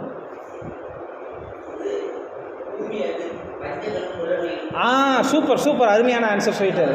வேற யாருக்காவது தெரியுங்களா? தானியேல் 12 கூட வாட்சோம். அதாவது சிம்பிளாக சொல்லணும்னா, நம்ம புதிய ஏற்பாடு புஸ்தகத்தில் பார்த்துட்டோம்னா பிரதர் சொன்ன மாதிரி மத்தேயு 24ஆம் அதிகாரத்தில் அதை பற்றி குறிப்பிடப்பட்டிருக்கு. லூக்கா 17ஆம் அதிகாரத்தில் அதை பற்றி குறிப்பிடப்படும். என்ன கேள்வி அங்கே சீசர்கள் வந்து கேட்குறாங்க, உம்முடைய வந்திருத்தலுக்கும் வருகைக்கும் இல்லை, வந்திருத்தலுக்கும் உலகத்தின் முடிவுக்கும் என்ன சம்பந்தம் அப்படின்னு கேட்குறாங்க. அப்போ இயேசு கிறிஸ்து சொல்கிறாரு, நான் வந்திருந்தேன்னா இதெல்லாம் நடக்கும் அப்படின்னு சொல்கிறாரு. இதுதான் நம்மளுக்கு முதல் கேள்விக்கான பதில். என்ன பதில்னா, நான் வந்தேன்னா இதெல்லாம் நடக்கணும் அப்படின்னு சொல்லி லிஸ்ட் எழுதி வச்சிருக்கிறார் 24ஆம் அதிகாரத்தில், மற்ற 24ஆம் அதிகாரத்தில் அல்லது லூக்கா 17ஆம் அதிகாரத்தில். அப்போ அதையெல்லாம் படித்து பார்க்கும்போது நமக்கு தெரியுது, நம்முடைய ஆண்டவராக இயேசு கிறிஸ்து வந்திருந்தா இதெல்லாம் நடக்கும்னு தெரிஞ்சிருச்சு. ஓகே ரைட், இது மட்டுமா அப்படின்னு கேட்டோம்னா வேறு எங்கேயாவது வசனம் இருக்கா இயேசு கிறிஸ்து வந்துட்டார் அப்படின்னு சொல்லி?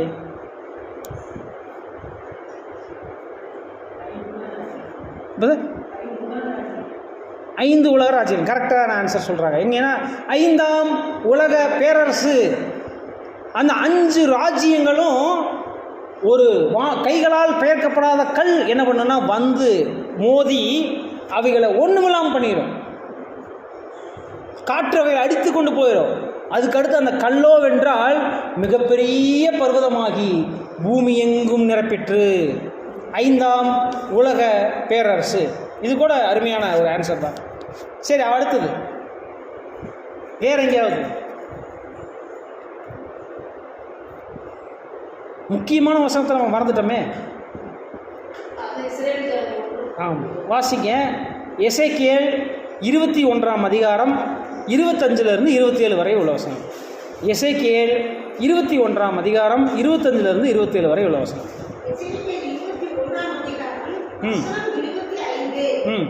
இஸ்ரவேலை ஆளுகிற அவபக்தியுள்ள துன்மார்க்க அதிபதியே, அக்கிரமத்துக்கு முடிவு வரும் காலத்தில் உன் நாள் வந்தது. பாதையை கலற்று, கிரீடத்தை எடுத்து போடு, அதில் முன்போல் இராதே. தாழ்ந்தவனை உயர்த்தி, உயர்ந்தவனை தாழ்த்துவேன். அதை கவிழ்ப்பேன், கவிழ்ப்பேன், கவிழ்ப்பேன். உரிமைக்காரனானவர் வருமட்டும் அது இல்லாதிருக்கும். அவருக்கே அதை கொடுப்பேன் என்று கர்த்தராகிய ஆண்டவர் சொல்கிறார். பாருங்க, இந்த வசனத்தை மறக்கவே வேண்டாம்.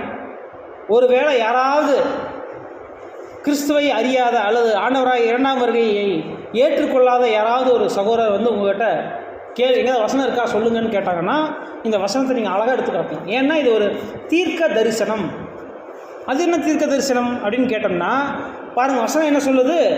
இஸ்ரவேலை ஆளுகிற துன்மார்க்க அதிபதியே அப்படின்னா இது யாரை நோக்கி இந்த எசேக்கியேல் தீர்க்கதரிசி சொல்கிறார் அப்படின்னு நம்ம பார்த்தோம்னா, கடைசி ராஜாவாகிய இஸ்ரேலினுடைய செதேக்கியா ராஜாவை பற்றி சொல்லக்கூடிய வசனம்.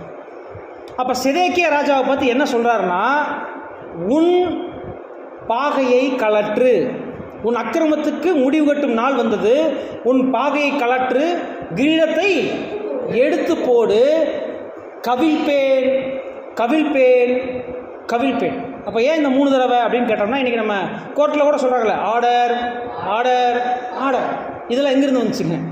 பைபிள். ஏன்னா தேவன் 3 தடவை சொல்கிறாருன்னா அது நடக்கும், நடந்தே ஆகுங்கிற ஒரு அர்த்தத்தை அங்கே சொல்கிறாங்க. அப்படின்னா இப்போ தேவன் சொல்கிறாரு கவிழ்ப்பேன், கவிழ்ப்பேன், கவிழ்ப்பேன். சரி, இப்போ ஒரு கேள்வி, எதை கவிழ்ப்பார்?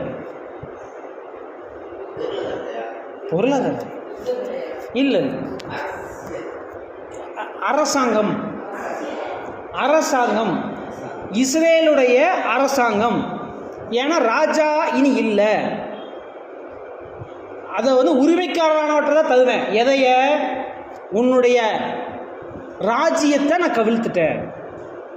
இனி ராஜ்யத்துக்கு சொந்தக்காரராகிய உரிமைக்காரரானவர் வரும்போது அங்கே அரசாங்கம் இருக்கும். அரசாங்கம் அப்படின்னா அரசாங்கம் அதுக்கப்புறம் இல்லைங்களா? யோசிச்சு பாருங்க. பாபிலோன் ராஜா நெபுகாத்நேச்சர் வந்து என்ன பண்ணுறாருங்க? இஸ்ரேல் ஜனங்களை அடிமைகளை பிடிச்சிட்டு போனாரா இல்லைங்களா? பிடிச்சிட்டு போனாரா இல்லைங்களா? இல்லை, நிறைய பேர் சந்தேகமாக இருக்குது. போனார் கரெக்ட். சரி, அப்போ அடிமைகளாக பிடிச்சிட்டு போன இந்த பாபிலோன் ராஜா அடுத்தது இஸ்ரேல் ஜனங்கள் அடுத்து யாருக்கு அடிமையாக இருந்தாங்க? மேதோ பெர்சியா ராஜா. அதுக்கப்புறம் யாருக்கு அடிமையாக இருந்தாங்க? கிரேக்க ராஜா. அடுத்தது யாருக்கு அடிமையாக இருந்தாங்க? ரோமர்களுக்கு அடிமையாக இருந்தாங்க. ரோமர்கள் காலத்தில் தான் யார் வந்துட்டாங்க? நம்முடைய இரட்சகரும் குருவுமாகிய ஆண்டவராக இயேசு கிறிஸ்து வந்துட்டார். அப்போ கூட கேட்குறாங்க, மெஸ்ஸியாவை கொஞ்சம் அனுப்பிச்சி விடுங்களேன். அனுப்பிச்சி விட்டிங்கன்னா தான் நாங்கள் என்ன பண்ண முடியும்? இந்த உலகத்தில் ராஜ்யத்தை ஏற்படுத்த முடியும்னு அவங்க எதிர்பார்த்தாங்க. கண்ணுக்கு தெரியக்கூடிய ராஜ்யம் ஸ்தாபனமாகும்னு அவங்க எதிர்பார்த்தாங்க. இயேசு கிறிஸ்துவை பார்த்து கூட கேட்டாங்க, தாவீதின் குமாரனுக்கு ஓசானா, ஏன்னா அவர் ராஜாவாக போகிறாருன்னு நம்பினாங்க. ஆனால் அவரும் மறிச்சிட்டார். அதுக்கடுத்து கூட யாருடைய ராஜ்யம் வந்துச்சு? ரோம பேரரசும் கிறிஸ்தவ மதமும் கலந்த, இரும்பும் களிமண்ணும் கலந்த ஒரு ராஜ்யம் இந்த உலகத்தில் வந்துச்சு. பரிசுத்த ரோம சாம்ராஜ்யம் அப்படிங்கிற ஒரு அரசாங்கம் நடந்துச்சு. அப்போ கூட இஸ்ரேலுடைய ராஜ்யம் இருந்துச்சா? இல்லை, ரோமர்களுடைய கண்ட்ரோலில் தான் இருந்தாங்க. அல்லது அந்த பரிசுத்த ரோம சாம்ராஜ்யம் தான் நடத்திட்டு வந்துச்சு. அதையும் அவங்க என்ன பண்ணாங்க? 1300 சில வருஷங்கள் என்ன பண்ணாங்க? ஆட்சி செஞ்சுட்டு வந்தாங்க. 1000 வருஷங்களுக்கு மேலே ஆட்சி செஞ்சுட்டு வந்துட்டாங்க. ஆனாலும் என்ன ஆயிடுச்சுங்க? நெப்போலியன் போனப்பட்டனால பிரெஞ்சு புரட்சி, அதுக்கப்புறம் நெப்போலியன் போனப்பட்டனால அந்த போப்பினுடைய அதிகாரம் தகர்க்கப்பட்டுச்சு. அதுக்கடுத்து பிரெஞ்சு புரட்சி வந்துச்சு. அதுக்கப்புறம் அப்படியே மாற்றி மாறி மாறி மாறி மாறி மாறி 1947க்கு அப்புறமா இஸ்ரேல் அப்படிங்கிற ஒரு ராஜ்யம் ஸ்டார்ட் ஆச்சு. இஸ்ரேல் எங்களுக்குன்னு ஒரு ராஜா. இன்றைக்கி கூட பாருங்கள், அவங்களுடைய பிரதமர் பெஞ்சமின் நெத்தன்யாகு ஆளுகை செய்கிறாரா இல்லைங்களா? இஸ்ரேலுக்கு ஒரு ராஜாவாக இருக்கிறாரா இல்லைங்களா? பாருங்கள், இன்றைக்கி தைரியமாக அவங்கள எதிர்த்து நிற்கக்கூடிய காசாவாக இருக்கட்டும், ஈரானாக இருக்கட்டும், எல்லாத்தையும் எதிர்த்து நின்று அடிக்கிறாங்களா இல்லைங்களா? தைரியமாக போர் கொடுக்குறாங்களா இல்லையா? அப்படின்னா இப்போ சொல்லுங்கள், வசனத்தை நீங்கள் கொஞ்சம் நல்லா கவனிச்சுட்டு சொல்லுங்கள், உரிமைக்காரரானவர் வரும் மட்டும் எது இல்லாமல் போயிருக்கும்? வரும் வரை எது இல்லாமல் இருக்கும்?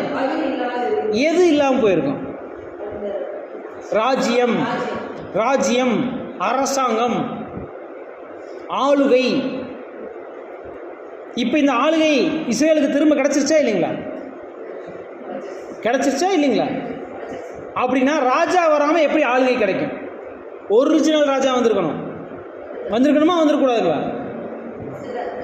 அப்போ 1947க்கு முன்னாடி ராஜா வந்திருந்தால் தான் ராஜ்யம் ஸ்டார்ட் ஆகிருக்கணும். கரெக்டாக இல்லைங்களா? அப்போ இஸ்ரேலில் இன்றைக்கி ராஜா இருக்கிற ராஜ்யம் இருக்குன்னா அதுக்கு முன்னாடி ராஜா வந்துட்டார். ஆனால் ஒரே ஒரு விஷயம், கண்ணுக்கு தெரிகிற மாதிரி வரல, அவ்வளோதான். கண்ணுக்கு தெரியாமல் ஆளுகை செய்கிறார். அன்புக்குரிய சகோதரர், இதுதான் இன்றைக்கி மிக அருமையான இஸ்ரேல் குறித்த தீர்க்க தரிசனத்தில் இன்றைக்கி இயேசு கிறிஸ்துவனுடைய 2ஆம் வருகை வந்தாச்சுங்கிறதுக்கான மிகப்பெரிய ஆதாரம். அன்புக்குரிய சகோதரிகளே, சரி இது மட்டும்தானா அப்படின்னு கேட்டோம்னா இன்னும் நிறைய இருக்குது. யூபிலி பிரமாணம் கூட நமக்கு ஒரு ஆதாரம் தான். யூபிலி பிரமாணம் அதையெல்லாம் எடுக்க போகிறது இல்லை, அது லேட்டாக, அது தனி சப்ஜெக்டு. அப்போ யூபிலி பிரமாணம் கூட நம்முடைய ஆண்டவராக இயேசு கிறிஸ்து 2ஆம் வருகையில் வந்துட்டார் அப்படின்னு சொல்கிறதுக்கு ஒரு சாட்சி. அதுக்கப்புறம் இன்னும் நீங்கள் சொல்லும்போது காலக்கணக்குகள் அப்படின்னு நீங்கள் எடுத்துட்டிங்கன்னா, தானியேலில் சொல்லப்பட்ட 2300 ராப்பகல், 2300 ராப்பகல், 1335 வருடம் காத்திருந்து சேர்கிறவன். அப்போ அந்த வசனங்கள்லாம் ஞாபகம் இருக்குங்களா? தானியேல் 12ஆம் அதிகாரத்தில் பாருங்கள். இதையெல்லாம் படித்து பார்க்கும்போது, அவனுடைய காலக்கணக்குகளை வைத்து பார்க்கும்போது, நம்முடைய ஆண்டவராக இயேசு கிறிஸ்து 2ஆம் வருகையில் வந்துட்டார் அப்படிங்கிறதுக்கான ஆதாரங்கள் இன்னும் கூட இருக்குது, நிறைய இருக்குது. எக்ஸாம்பிள் சொல்லணும்னா, சோலார் லூனார் இயர்ஸ் கம்பேரிசன் பண்ணி ஸ்டடி பண்ணோம்னா, இந்த 6000 வருடங்கள் எங்கே முடியுதுன்னு நம்ம எடுத்துட்டா கூட எங்கே தான் வருதுங்க? 1874 அங்கே முடியுது. அப்படின்னா 6000 வருடங்கள் முடிஞ்சு 7வது 1000 ஆண்டு அரசாட்சி ஸ்டார்ட் ஆகணும்னா, அது இன்னும் சரியாக சொன்னோம்னா, பிதாவாகிய தேவனுடைய ஓய்வு நாள், நம்முடைய ஆண்டவராக இயேசு கிறிஸ்துவின் ஓய்வு நாள் சொல்லக்கூடிய அந்த ஓய்வு நாள் எங்கே ஸ்டார்ட் ஆகுதுன்னா 7000வது ஆண்டின் தொடக்கப்பகுதி. அப்படின்னா அங்கே யார் வந்திருக்கணும்? ராஜா வந்திருக்கணும். அன்புக்குரிய சகோதரிகளே, அப்படின்னா 1874லேயே கர்த்தர் இயேசு கிறிஸ்துவினுடைய 2ஆம் வருகை ஆவிக்குரிய விதத்தில் பிரசன்னமாகி விட்டார். ராஜா வந்தாச்சு அப்படிங்கிறக்கு இப்போ நான் சொன்ன பார்த்தீங்களா ஒரு 6 ஆதாரங்கள். முதல் ஆதாரம் ஞாபகம் இருக்குங்களா? மத்தேயு 24ஆம் அதிகாரம் மற்றும் லூக்கா 17ஆம் அதிகாரங்கிற ஒரு ஆதாரத்தை பார்த்தோம். ரெண்டாவது பார்த்தீங்கன்னா எசேக்கியேல் 21ஆம் அதிகாரம் 25லிருந்து 27 வரை உள்ள தீர்க்க தரிசன வசனங்களை ஆராயும் போது இஸ்ரேலை கணக்கில் கொள்ளும்போது ராஜா வந்துட்டாருங்கிறத நம்ம உணர்கிறோம். மூணாவது விஷயம் பார்க்கும்போது யூபிலி பிரமாணத்தின் மூலமாக நம்ம பார்க்குறோம். நான்காவது 5ஆம் உலக பேரரசு, 5 ராஜ்யங்கள் முடிஞ்சு இன்னைக்கு 5ஆம் உலக பேரரசு, 4 ராஜ்யங்கள் முடிஞ்சு 5வது உலக பேரரசாகிய அங்கே கர்த்தருடைய ராஜ்யம் ஸ்தாபிக்கப்பட்டிருக்குங்கிறத நம்ம நம்புகிறோம். 5வது பார்க்கும்போது 2300 ராப்பகல் அதன் மூலமாக பார்க்குறோம். மற்றும் 6000 ஆண்டுக்கான அந்த ஒரு சோலார் மற்றும் லூனார் இயர் கம்பேரிசன் அதன் மூலமாக கூட நம்ம என்ன பண்ணுறோம்? நம்முடைய ஆண்டவராக இயேசு கிறிஸ்து வந்துட்டார் அப்படிங்கிற ஒரு கால்குலேஷனை நம்ம கண்டுபிடிக்கிறோம். அன்புக்குரிய சகோதரிகளே, புரிஞ்சுதுங்களா? ஏதாவது கன்ஃபியூஸ் பண்ணுறேன்? இல்லை நிறைய பேர் என்னமோ சொல்கிறீங்க பிரதர், ஆனால் எனக்கு தெரியல அப்படிங்கிற மாதிரி இருக்குங்களா? இதெல்லாம் கண்டிப்பாக நம்ம எல்லாருக்கும் தெரிஞ்சிருக்கணும் அன்புக்குரிய சகோதரிகளே. ஏன்னா 2ஆம் வருகையில் இயேசு கிறிஸ்து வந்துட்டாரா இல்லையான்னு கேட்டால் நம்ம என்ன சொல்லிடுவோம்? ஆமாம் சொல்லிடுவோம். ஏன்னா அப்படி தான் சொன்னாங்க. அதனால் நாங்கள் என்ன பண்ணிட்டோம்? சொல்லிட்டோம். சரி வந்துட்டாங்க அப்படின்னா என்ன ஆதாரம்னு கேட்டால் என்ன சொல்லுவோம்? மற்றவங்கெல்லாம் பேசவே மாட்டேங்கிறாங்க சிஸ்டர். சரி, ஓகே, ரைட். சரி, அப்படின்னா இப்போ அடுத்த கேள்வி, இயேசு கிறிஸ்து வந்துட்டாருன்னு சொல்லிட்டீங்க. வந்தாருன்னா அவர் என்ன பண்ணணும்? ராஜ்யம் ஸ்டார்ட் ஆகணும். ஸ்டார்ட் பண்ணிட்டாரா இல்லையா? அதுக்கு ஆதாரம் சொல்லுங்கள். சூப்பர், ஓகே, அருமை. ஒன்று பாருங்கள், அது சங்கீதம் 110 சங்கீதம் 5ஆம் வசனத்தில் இருக்குது. ராஜாக்களை வெட்டுவார் அப்படிங்கிற அந்த விஷயம் அங்கே இருக்குது. வேணால் வாச்சிருங்க. 5.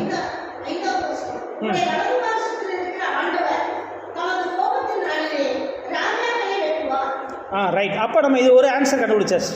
இதே மாதிரி இன்னும் நம்ம ஏதாவது வேறு ஏதாவது வசனங்கள் ஆன்சர்ஸ் இருக்கா? ராஜ்யத்தை ஸ்டார்ட் பண்ணிட்டாருன்னு சொல்லி அவர் கோபத்தால வெட்டுவாருன்னு தான் போட்டிருக்கு. ராஜ்யம் ஸ்டார்ட் பண்ணுவாருன்னு எங்கேயாவது இருக்கா வசனம்? பாருங்கள், எங்கே இருக்குது அப்படின்னா லூக்கா நற்செய்தி நூலில் 19ஆம் அதிகாரம் 12வது வசனம் வாசிங்க. அடுத்தது 15வது வசனம். லூக்கா 19ஆம் அதிகாரம் 12ஆம் வசனம் முதல்ல வாசிருங்க, அப்புறம் 15வது வசனம்.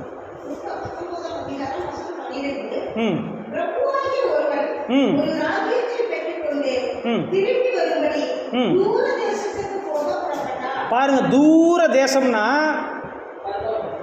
இங்கிருந்து திருப்பூர் போகிறது இல்லை.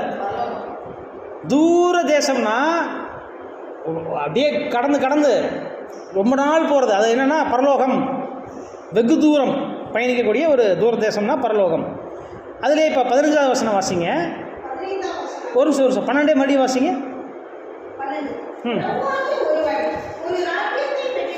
பாருங்க, பிரபுவாகிய ஒருவன் எதுக்காக போறாராமா? ராஜ்யத்தை பெற்றுக்கொண்டு. தொடர்ந்து வாசிங்க. பெற்றுட்டு தான் வருவார். வந்தார்னா ராஜ்யத்தை வாங்கிட்டு தான் வரணும். அதுக்காக போறாரு. வாசிங்க. ஓகே, 15வது வசனம் வச்சிருங்க. பாருங்க, ராஜ்யத்தை பெற்றுக்கொண்டு திரும்பி வந்தபோது. போதும் சகோதரர். அப்போ பார்க்கும்போது இப்போ திரும்பி வரும்போது எதோட வர்றாரு? கையில் பவர், அத்தாரிட்டி. ஒரு ராஜ்யம், ஒரு ராஜாவா ராஜ்யத்தை பெற்றுக்கொண்டு வர்றாரு. இதுக்கு முன்னாடி அவர் எப்படி இருந்தார்? பிரபுவாக இருந்தார். பிரபுனா ராஜா கிடையாது, அதுக்கு அடுத்த நிலைமையில இருந்த ஒரு குறுநில மன்னன் வச்சுக்கோங்களேன். இப்போ என்ன ஆகிறார்? ஒரு ராஜ்யத்துக்கே அதிபதியாக வர்றாரு. இப்போ சொல்லுங்க, அது யாரை பற்றி பேசுதுன்னா ஆண்டவராக இயேசு கிறிஸ்துவுடைய ஊமை பாணியில் பேசப்பட்ட விஷயம். அப்போ ராஜா தூர தேசத்துக்கு போனாலே திரும்ப வரும்போது எதோட தான் வருவார்? ராஜ்யத்தோடு தான் வருவார். இப்போ சொல்லுங்கள், ஆண்டவராக இயேசு கிறிஸ்து தூர தேசமாகிய பிதாவாகிய தேவனிடத்தில் போயிட்டு வந்திருக்கிறார். அப்போ திரும்பி வந்தாருன்னா எப்படி தான் வருவாருங்க? ராஜா வந்தார்னா ராஜ்யத்தோடு தான் வருவார். இதுதான் ஒரு ஆதாரம், அன்புக்குரிய சகோதர சகோதரிகளே. இன்னும் நீங்கள் வாசிக்கலாம். எங்கன்னா சங்கீதம் 2ஆம் சங்கீதம் 1-2 வாசிங்க.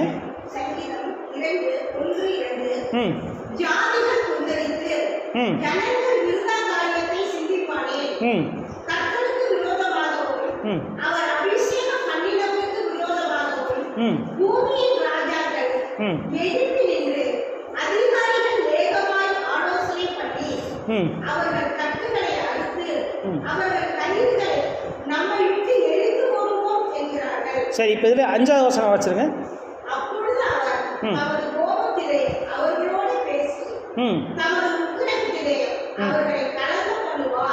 இன்னும் 8-9 வாசிருங்க.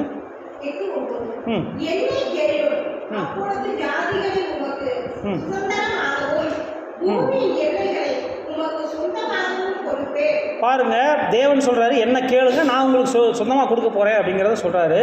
அப்படின்னா இன்னைக்கு ஆண்டவராக இயேசு கிறிஸ்து ராஜாவா ராஜ்யத்தோட வந்திருக்கிறார். அன்புக்குரிய சகோதர சகோதரிகளே, இன்னும் கூட நீங்கள் சகோதரர் முன்னாடியே சொன்ன வசனமாகிய தானியேல் 2ஆம் அதிகாரம் 44வது வசனத்தை கூட நீங்கள் வாச்சிருங்க.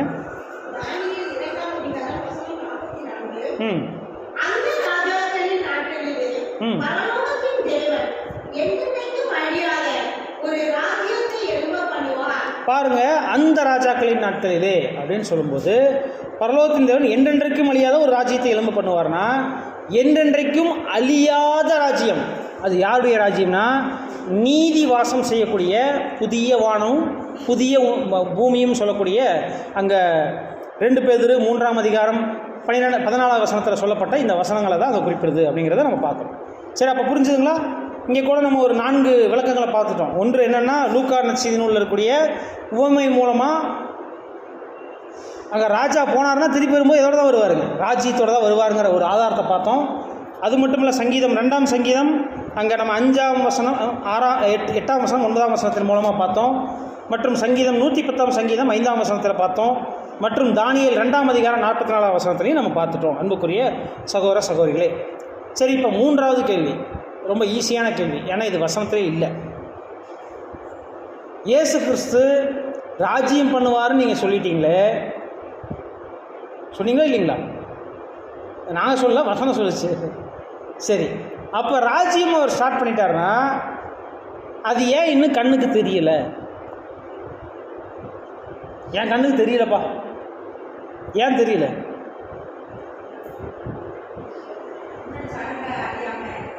ஜனங்க அறியாமல் இருக்கிறாங்க. ஒரு பதில் சொல்லியிருக்காங்க. வேறு ஏதாவதுங்கம்மா? என்னங்கம்மா? கரெக்ட் ஆன்சர் அதுதான். அதை எப்படி சொல்லலான்னா, கண்ணுக்கு தெரியக்கூடிய ராஜ்யம் இன்னும் ஸ்டார்ட் ஆகலை. இப்போ கண்ணுக்கு தெரியாத ராஜ்யம் தான் என்ன ஆகுதுங்க, இந்த பூமியில் நடக்குது. அப்படின்னா இந்த உலகத்தின் அதிபதி கட்டி வைக்கப்பட்டாச்சு. இந்த உலகத்தின் அமைப்புகள் எல்லாமே என்ன பண்ணப்படணும், டெஸ்ட்ராய் ஆகணும். அதுக்கு முன்னாடி சபை வாய்ப்பு முடியணும். இதெல்லாம் முடிஞ்சாதான், அர்மகதோன் போர் முடிஞ்சாதான் உங்களுக்கு அடுத்தது கண்ணுக்கு தெரியக்கூடிய ராஜ்யம் ஸ்டார்ட் ஆகுங்கிறதா இன்றைக்கு இந்த கேள்விக்கான பதில். அன்புக்குரிய சகோதர சகோதரர்களே, சரி, அப்படின்னா இந்த பாடத்தில் நம்ம இப்போ இதுவரை என்ன பார்த்துட்டோம்னா, இயேசு கிறிஸ்து வந்துட்டாருங்கிறதுக்கான ஆதாரங்கள் பார்த்தாச்சு. இயேசு கிறிஸ்து ராஜ்யத்தை நடத்துகிறாருங்கிறதுக்கான ஆதாரங்கள் பார்த்தாச்சு. இயேசு கிறிஸ்து கண்ணுக்கு தெரியாத ராஜ்யத்தை இன்றைக்கி ஸ்டார்ட் பண்ணிட்டாருங்கிற ஆதாரங்களும் பார்த்தாச்சு. கரெக்டாக இல்லைங்களா? நிறைய பேர் அப்படியே நல்லா தூங்க வைக்கிற போல இருக்கே. தூக்கம் நல்லா வருதுங்களா? வரல. நல்லது. சரி, ஓகே. சரி, அப்படின்னா நல்லா கவனித்து பாருங்கள். இப்போ ஆண்டவராய் இயேசு கிறிஸ்து இந்த பூமியிலிருந்து போகும்போது எப்படி போனார் தெரியுங்களா? என்ன மேக்கப் போட்டு போனார் தெரியுங்களா? அவரை மேக்கப் பண்ணி அனுப்பிச்சி விட்டோம். ஞாபகம் இருக்குங்களா? இஸ்ரேல் ஜனங்கள்லாம் சேர்ந்து ஒரு மேக்கப் போட்டு அனுப்பிச்சி விட்டாங்க. அடித்தாங்க. ரைட்டு. மேக்கப் பாருங்க. முதல் மேக்கப் என்னதுன்னா, முள்முடிய தலையில் என்ன பண்ணிட்டாங்க, உள்ளே இறக்க முடியாமல் அடிச்சு இறக்கி தலையில் முள்முடியில் பார்த்தா எப்படி இருக்கும் பார்க்குறக்கே, அப்படியே கடலில் ரத்தமாகி அப்படியே ஒழுகும்போது பார்க்குறக்கே ரொம்ப கோரமாக இருக்கும். எப்படி அனுப்பிச்சி விட்டாங்க? அவர் போகும்போது முள்முடியில் அப்படியே ரத்தம் ஒழுக அனுப்பிச்சி விட்டாங்க. அது மட்டுமல்ல, ஒரு வஸ்திரம் முழுசு கிளியாத ஒரு உடை அணிவிச்சாங்க, சிவப்பு உடை. அடுத்தது பார்க்கும்போது அவங்கள கிண்டல் பண்ணி அனுப்பிச்சாங்க. போகும்போது என்னென்னு கிண்டல் பண்ணி அனுப்பிச்சாங்க? யூதருக்கு ராஜாவே, முதல்ல நீ உன்னை காப்பாற்றிக்க. யூதருக்கு ராஜாவே, நீ உன்னை முதல்ல என்ன பண்ணிக்க, காப்பாற்றிக்க. கிண்டல் பண்ணாங்க, கேலி பண்ணாங்க. நீ கடவுளோட பிள்ளையாக இருந்தால் இறங்கி வா பார்க்கலாம். மூஞ்சியில் துப்புனாங்க. இன்னும் சொல்லும்போது சிறுவர்களுக்கு மத்தியில், கயவர்களுக்கு மத்தியில், திருடர்களுக்கு மத்தியில் அங்கே அறையப்பட்டாங்க. இவரும் கல்வனாக அங்கே அரைஞ்சிட்டாங்க. மோசமான கல்வன் அப்படிங்கிற மாதிரி அங்கே அரைஞ்சிட்டாங்க. அது மட்டுமல்ல, அவர் சாகருக்கு முன்னாடி கூட தலை மேலே ஒரு பலகையை வச்சாங்க, யூதருடைய ராஜா அப்படின்னு சொல்லி. அங்கே என்ன பண்ணாங்க, INRI அப்படிங்கிற அந்த பொருத்துகளோடு கூட பார்க்கும்போது அங்கே என்ன பண்ணிட்டாங்க அப்படின்னா, பார்க்கறக்கு ஒரு முகம் அப்படியே ரத்தத்தோடு வடிஞ்சு அப்படியே காஞ்சி போய் அப்படியே பார்க்குறக்கே கொடூரமாக இருக்கும். அடிப்பட்டு சதையெல்லாம் கிழிஞ்சு பார்க்குறக்கே எப்படி இருக்காருங்க, ரொம்ப மோசமான நிலைமையில் இருக்கிறார். அப்படிப்பட்ட இயேசு கிறிஸ்து இப்போ மேக்கப் எல்லாம் கலைச்சிட்டு ஃப்ரெஷ்ஷாக தேவனுடைய ஆசீர்வாதத்தை வாங்கிட்டு வந்து இறங்குறாரு. எப்படி வந்து நிற்பாருங்க, கம்பீரமாக வந்து நின்னாருன்னா எப்படி இருக்கும்? என்ன பார்க்க தான் முடியாது. ஏன்னா அவர் வந்திருக்கிறது ஆவிக்குரிய ஜீவன். இன்னும் சரியாக சொன்னால் திவ்ய சுபாவத்துக்குள்ளே வந்திருக்கிறார். இனிமேல் அவருக்கு அழிவு இல்லை. அவர் நினச்சா கூட என்ன பண்ண முடியாதுங்க, மறிக்க முடியாது. அழியாமை ஜீவனை அவர் பெற்றுக்கொண்டுட்டார். அவ்வளவு மேன்மையான சரீரத்தை இந்த மாம்ச கண்களால் பார்க்க முடியாது. அன்புக்குரிய சகோதர சகோதரிகளே, ஏன்னா அவருடைய மாம்சத்தை அவர் என்ன பண்ணிட்டாருங்க, பலி செலுத்திட்டார், டோட்டலாக டெஸ்ட்ராய் பண்ணிட்டார். இனி அந்த மாம்சம் உதவாது. அந்த அளவுக்கு அது என்ன ஆயிடுச்சுங்க, கிழிச்சு பிச்சு எடுக்கப்பட்டாச்சு. அவருடைய முகச்சாயல் அன்னைக்கு ரொம்ப அவலட்சணமாக இருந்தாலும் இன்னைக்கு பார்க்கவே அப்போஸ்தலர் பவுலால் பார்க்க முடியாமல் கண் என்ன ஆயிடுச்சுங்க, கண் அவிஞ்சு போயிடுச்சு. அந்த அளவுக்கு இன்னைக்கு பிரகாசமான முகச்சாயலை இன்னைக்கு நம்முடைய ஆண்டவராக இயேசு கிறிஸ்து பெற்றிருக்கிறார். அன்புக்குரிய சகோதர சகோதரிகளே, இப்போ தேவனால் குணப்படுத்தப்பட்டு மகிமைப்படுத்தப்பட்டு இன்னைக்கு கனம் மகிமை அழியாமையோட இன்னைக்கு வெற்றி சிறந்தவராக நிற்கிறார் நம்முடைய ஆண்டவராக இயேசு கிறிஸ்து. 2ஆம் வருகையில் வந்திருக்கிறார். அப்படின்னா நான் தான் சொன்ன மாதிரி சவுல் பவுலா மாறுறதுக்கு முன்னாடி அந்த கண்ட இயேசு எப்படி இருந்தாராமோ பயங்கர பிரகாசம். அப்போ மறுரூபமாக்கப்பட்ட இயேசு கிறிஸ்துவை சீஷர்கள் கூட பார்த்தாங்க. எங்கேன்னா அந்த ஒரு மலையின் மேலே உட்காந்து ஒரு 3 பேரை பார்த்தாங்க. எலியா, மோசே கூட இயேசு கிறிஸ்து பேச பயங்கர மகிமையுள்ள இயேசு கிறிஸ்து. அதை விட மகிமையுள்ளவராக இப்போ ஒரிஜினாலிட்டியில் பார்க்கும்போது எப்படி இருக்கும்? இன்னும் பார்க்கும்போது இப்போ தேவன்கிட்டருந்து ஃபுல் பவர் வல்லமையோடு இன்றைக்கி வந்திருக்கிறார். ஏன்னா நம்முடைய பிதாவாய் தேவனை பற்றி சொல்லும்போது சர்வ வல்லமையுள்ள தேவன் அப்படின்னு சொல்லுவோம். சர்வ வல்லமையுள்ளன்னா சர்வன்னா என்ன அர்த்தம்? எல்லா வல்லமையும் அவற்றுக்கு. இந்த உலகத்தை அவர் என்ன வேணாலும் பண்ணலாம், அவ்வளோ பவர் இருக்குது. அந்த பவரை இப்போ யாருக்கு கொடுத்துட்டார்? தேவன் தன்னுடைய குமாரனுக்கு கொடுத்துட்டார். இப்போ ஃபுல் பவரையும் வாங்கிட்டு இப்போ ஆண்டவராக இயேசு கிறிஸ்து புதிய உலகத்தை உண்டாக்குறதுக்கு இன்றைக்கி வந்துட்டார். ராஜாவாக வந்துட்டார், ராஜ்யம் பண்ணுறதுக்கு வந்துட்டார். அதனால தான் இன்றைக்கி பாருங்கள், இஸ்ரேல் ஜனத்தை தொடக்கூட முடியல, அடித்தாங்க. திருப்பி விழுந்த அடி வந்து அந்த தேசமே இல்லாமல் போயிடுச்சு. காசாங்கிற இடத்தையே காலி பண்ணிட்டாங்களா இல்லைங்க? தான் ஜனங்களை தொட்டால் அவர் விழுவாரா? நொறுக்கி எடுத்துட்டார் அந்த தேசத்தை. அப்படின்னா இன்னைக்கு இஸ்ரேலை ஆளுகிற உரிமைக்காரரானவர் அவரை மீறி தொட முடியும். அவர் அனுமதிச்சா மட்டும்தான் அர்மகதோன் போரில் அங்கே தொடவே முடியுமே ஒழிய அதுக்கு முன்னாடி அவரை இஸ்ரேல் ஜனங்களை என்ன பண்ண முடியாதுங்க, ஒன்றும் பண்ண முடியாது. பாருங்கள், இன்றைக்கி கடந்த வருடங்களில் நீங்கள் கவனித்து பார்த்தீங்கன்னா கடந்த வாரத்தில் நினைவு கூறுதலை நம்ம அனுசரிச்சிருக்கிறோம். அப்படின்னா இந்த வாரம் என்ன அனுசரிக்கணும்? அனுசரிக்க சொல்லி ஆண்டவராக இயேசுக்கு சொல்லிக் கொடுக்கல. ஆனால் நீங்கள் கவனிக்க வேண்டிய விஷயம், அவர் உயிர்த்தெழுதலின் முதற் பலன். உயிர்த்தெழுதலின் அந்த உயிர்த்தெழலைனா நம்ம கண்டிப்பாக இன்றைக்குமே பாருங்கள், கிறிஸ்தவ மண்டலங்கள் இன்னும் என்ன பண்ணிட்டு இருக்காங்கன்னா குழந்தை இயேசுவாவே வச்சுட்ருப்பாங்க, இன்னும் வளர்ந்த இயேசுவாக வச்சுட்ருப்பாங்க, சிலுவையிலேயே அறைய வச்சுட்ருப்பாங்க. ஆனால் நம்ம யாரை நம்புகிறோம்? உயிர்த்தெழுந்த இயேசு கிறிஸ்துவை நம்புறதுனால தான் இன்றைக்கி வரையும் நம்ம எதுவும் ஸ்டாச்சுவோ இல்லை ஒரு ஃபோட்டோவோ எதுவுமே வைக்கிறது இல்லை. ஏன்னா அவர் உயிர்த்தெழுந்துட்டார். அந்த மாம்சத்தை நம்ம வணங்க தேவையில்லை, ஆவியின் சுரூபத்தில் இருக்கிறார். அப்படிப்பட்ட ஆண்டவராக இயேசு கிறிஸ்துவை பற்றி நீங்கள் வசனங்களுக்குள்ள கடந்து போகலாம். 1 கொரிந்தியர் 15ஆம் அதிகாரம் 20ஆம் வசனம்.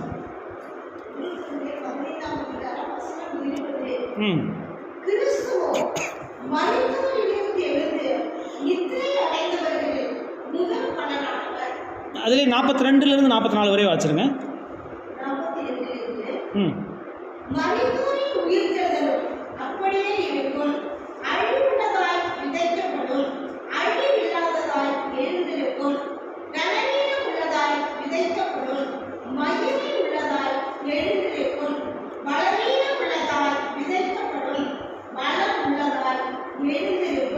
இதிலே 50வது வசனம் கூட வச்சு 50வது வசனம்.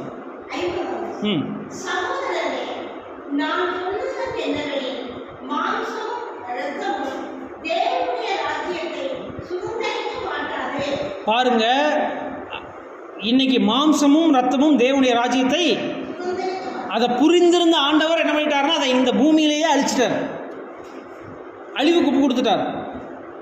ஆனால் அவர் என்ன பண்ணிட்டார்? இன்னைக்கு மகிமையுள்ள தேவனாக இன்னைக்கு என்ன பண்ணிட்டு இருக்காருன்னா இந்த பூமியை ஆட்சி செய்கிறார். அப்படின்னா பாருங்க, இன்னைக்கு இன்னொரு வசனம் கூட நீங்கள் வாசிங்க. மத்தேயு 28ஆம் அதிகாரம் 18ஆம் வசனம் கூட வாசிருங்க. மத்தேயு 28ஆம் அதிகாரம் 18ஆம் வசனம். 18ஆம்.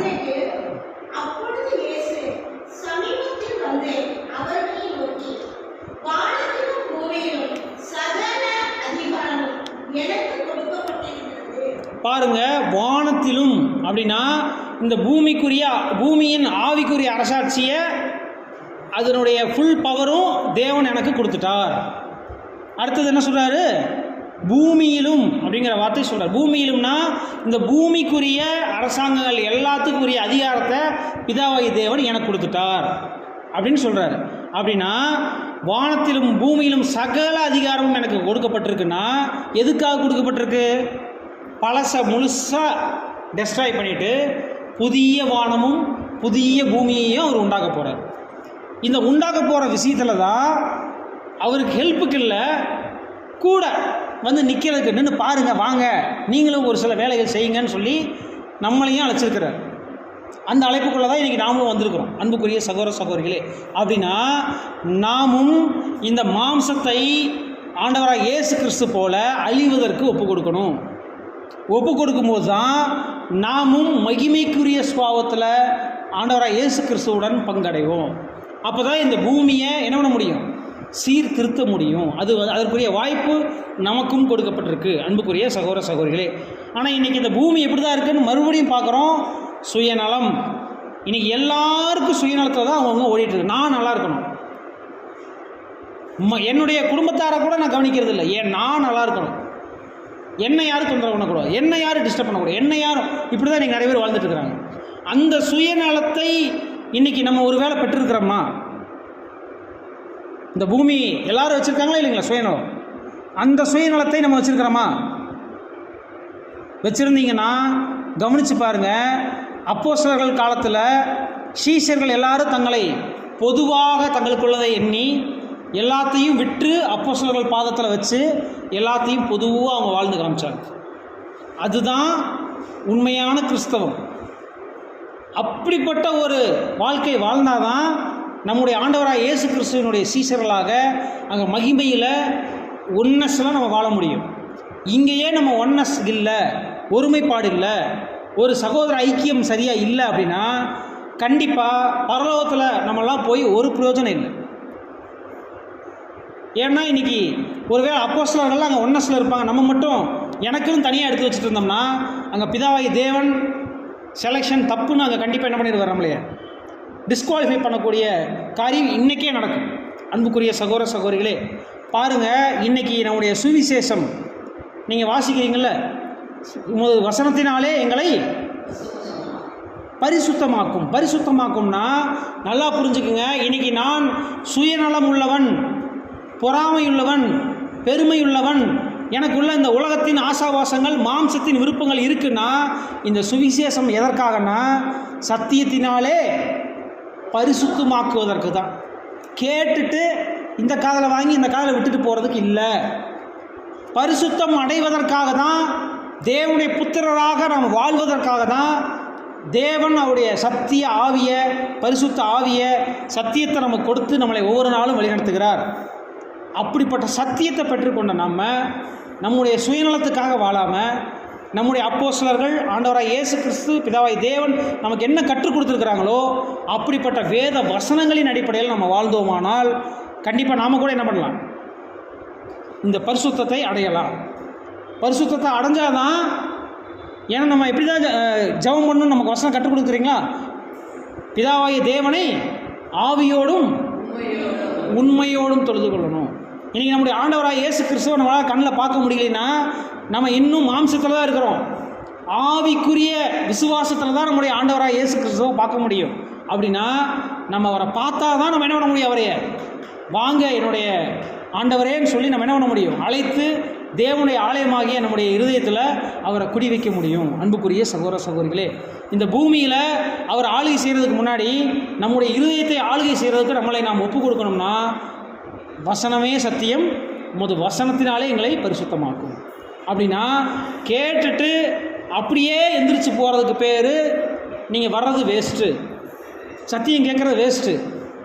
கேட்குற சத்தியத்துக்கு நம்ம என்ன பண்ணணும், கொஞ்சமாவது செவி கொடுக்கணும், கொஞ்சமாக நடக்கணும். பாருங்கள், நம்முடைய ஆண்டவராக இயேசு கிறிஸ்துவை பற்றி சொல்லும்போது அவருக்கு ஒரு இன்னொரு கேரக்டர் இருந்தது. என்ன கேரக்டர்னா, அவர் தான் நல்ல மருத்துவர். அவர் தான் அப்படின்னா மருத்துவருடைய வேலை என்னங்க,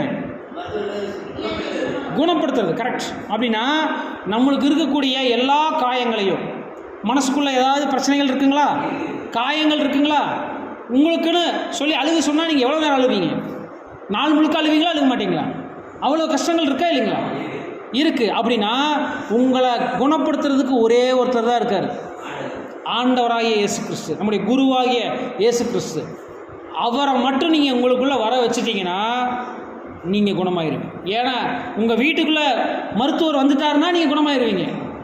அப்படின்னா உங்கள் வீடு எதுனா விசுவாச வீடாகிய நம்முடைய இருதயம் தான். அவரை வர வைக்கிறதா நம்முடைய வேலை. ராஜா வந்துட்டார், ஆயத்தமாக இருக்கார். அந்த ராஜாவை உலகத்துக்கு ராஜாவாக்குறது அடுத்தது. அதுக்கு முன்னாடி நம்மளுக்கு ராஜாவாக மாற்றணும். நம்மளுக்கு ராஜாவாக மாற்றினதுக்கப்புறம் நம்ம வீட்டுக்கு ராஜாவாக மாற்றணும். சிலர்லாம் வீட்டில் எழுதியிருப்பாங்க பார்த்தீங்களா, இயேசுவே இவ்வீட்டின் தலைவர், பேருக்கு மட்டும் எழுதியிருப்பாங்க. ஆனால் உள்ளே நடக்கிறது போல என்னதுங்க, சண்டை சச்சரவு அடிதடி. அவரே எட்டி பார்த்துட்டு ஐயோ இது நம்ம வீடு இல்லைங்க அப்படின்னு கிளம்பிடுவார். பேர் மட்டும் அவர் பேர், ஆனால் நடக்கிறதுல எப்படி இருக்குங்க, புரியுதா இல்லைங்களா? அப்படின்னா நம்ம புரிஞ்சுக்கலாம். கண்டிப்பாக நம்மளாம் நோயாளிகள் டாக்டர்கிட்ட போய் தான் ஆகணும். டாக்டர் அங்கே இருக்கார், அங்கேயே இருங்க அப்படின்னு சொல்லிட்டு இங்கே நம்ம உட்காந்துருந்தோம்னா சரியாகாது.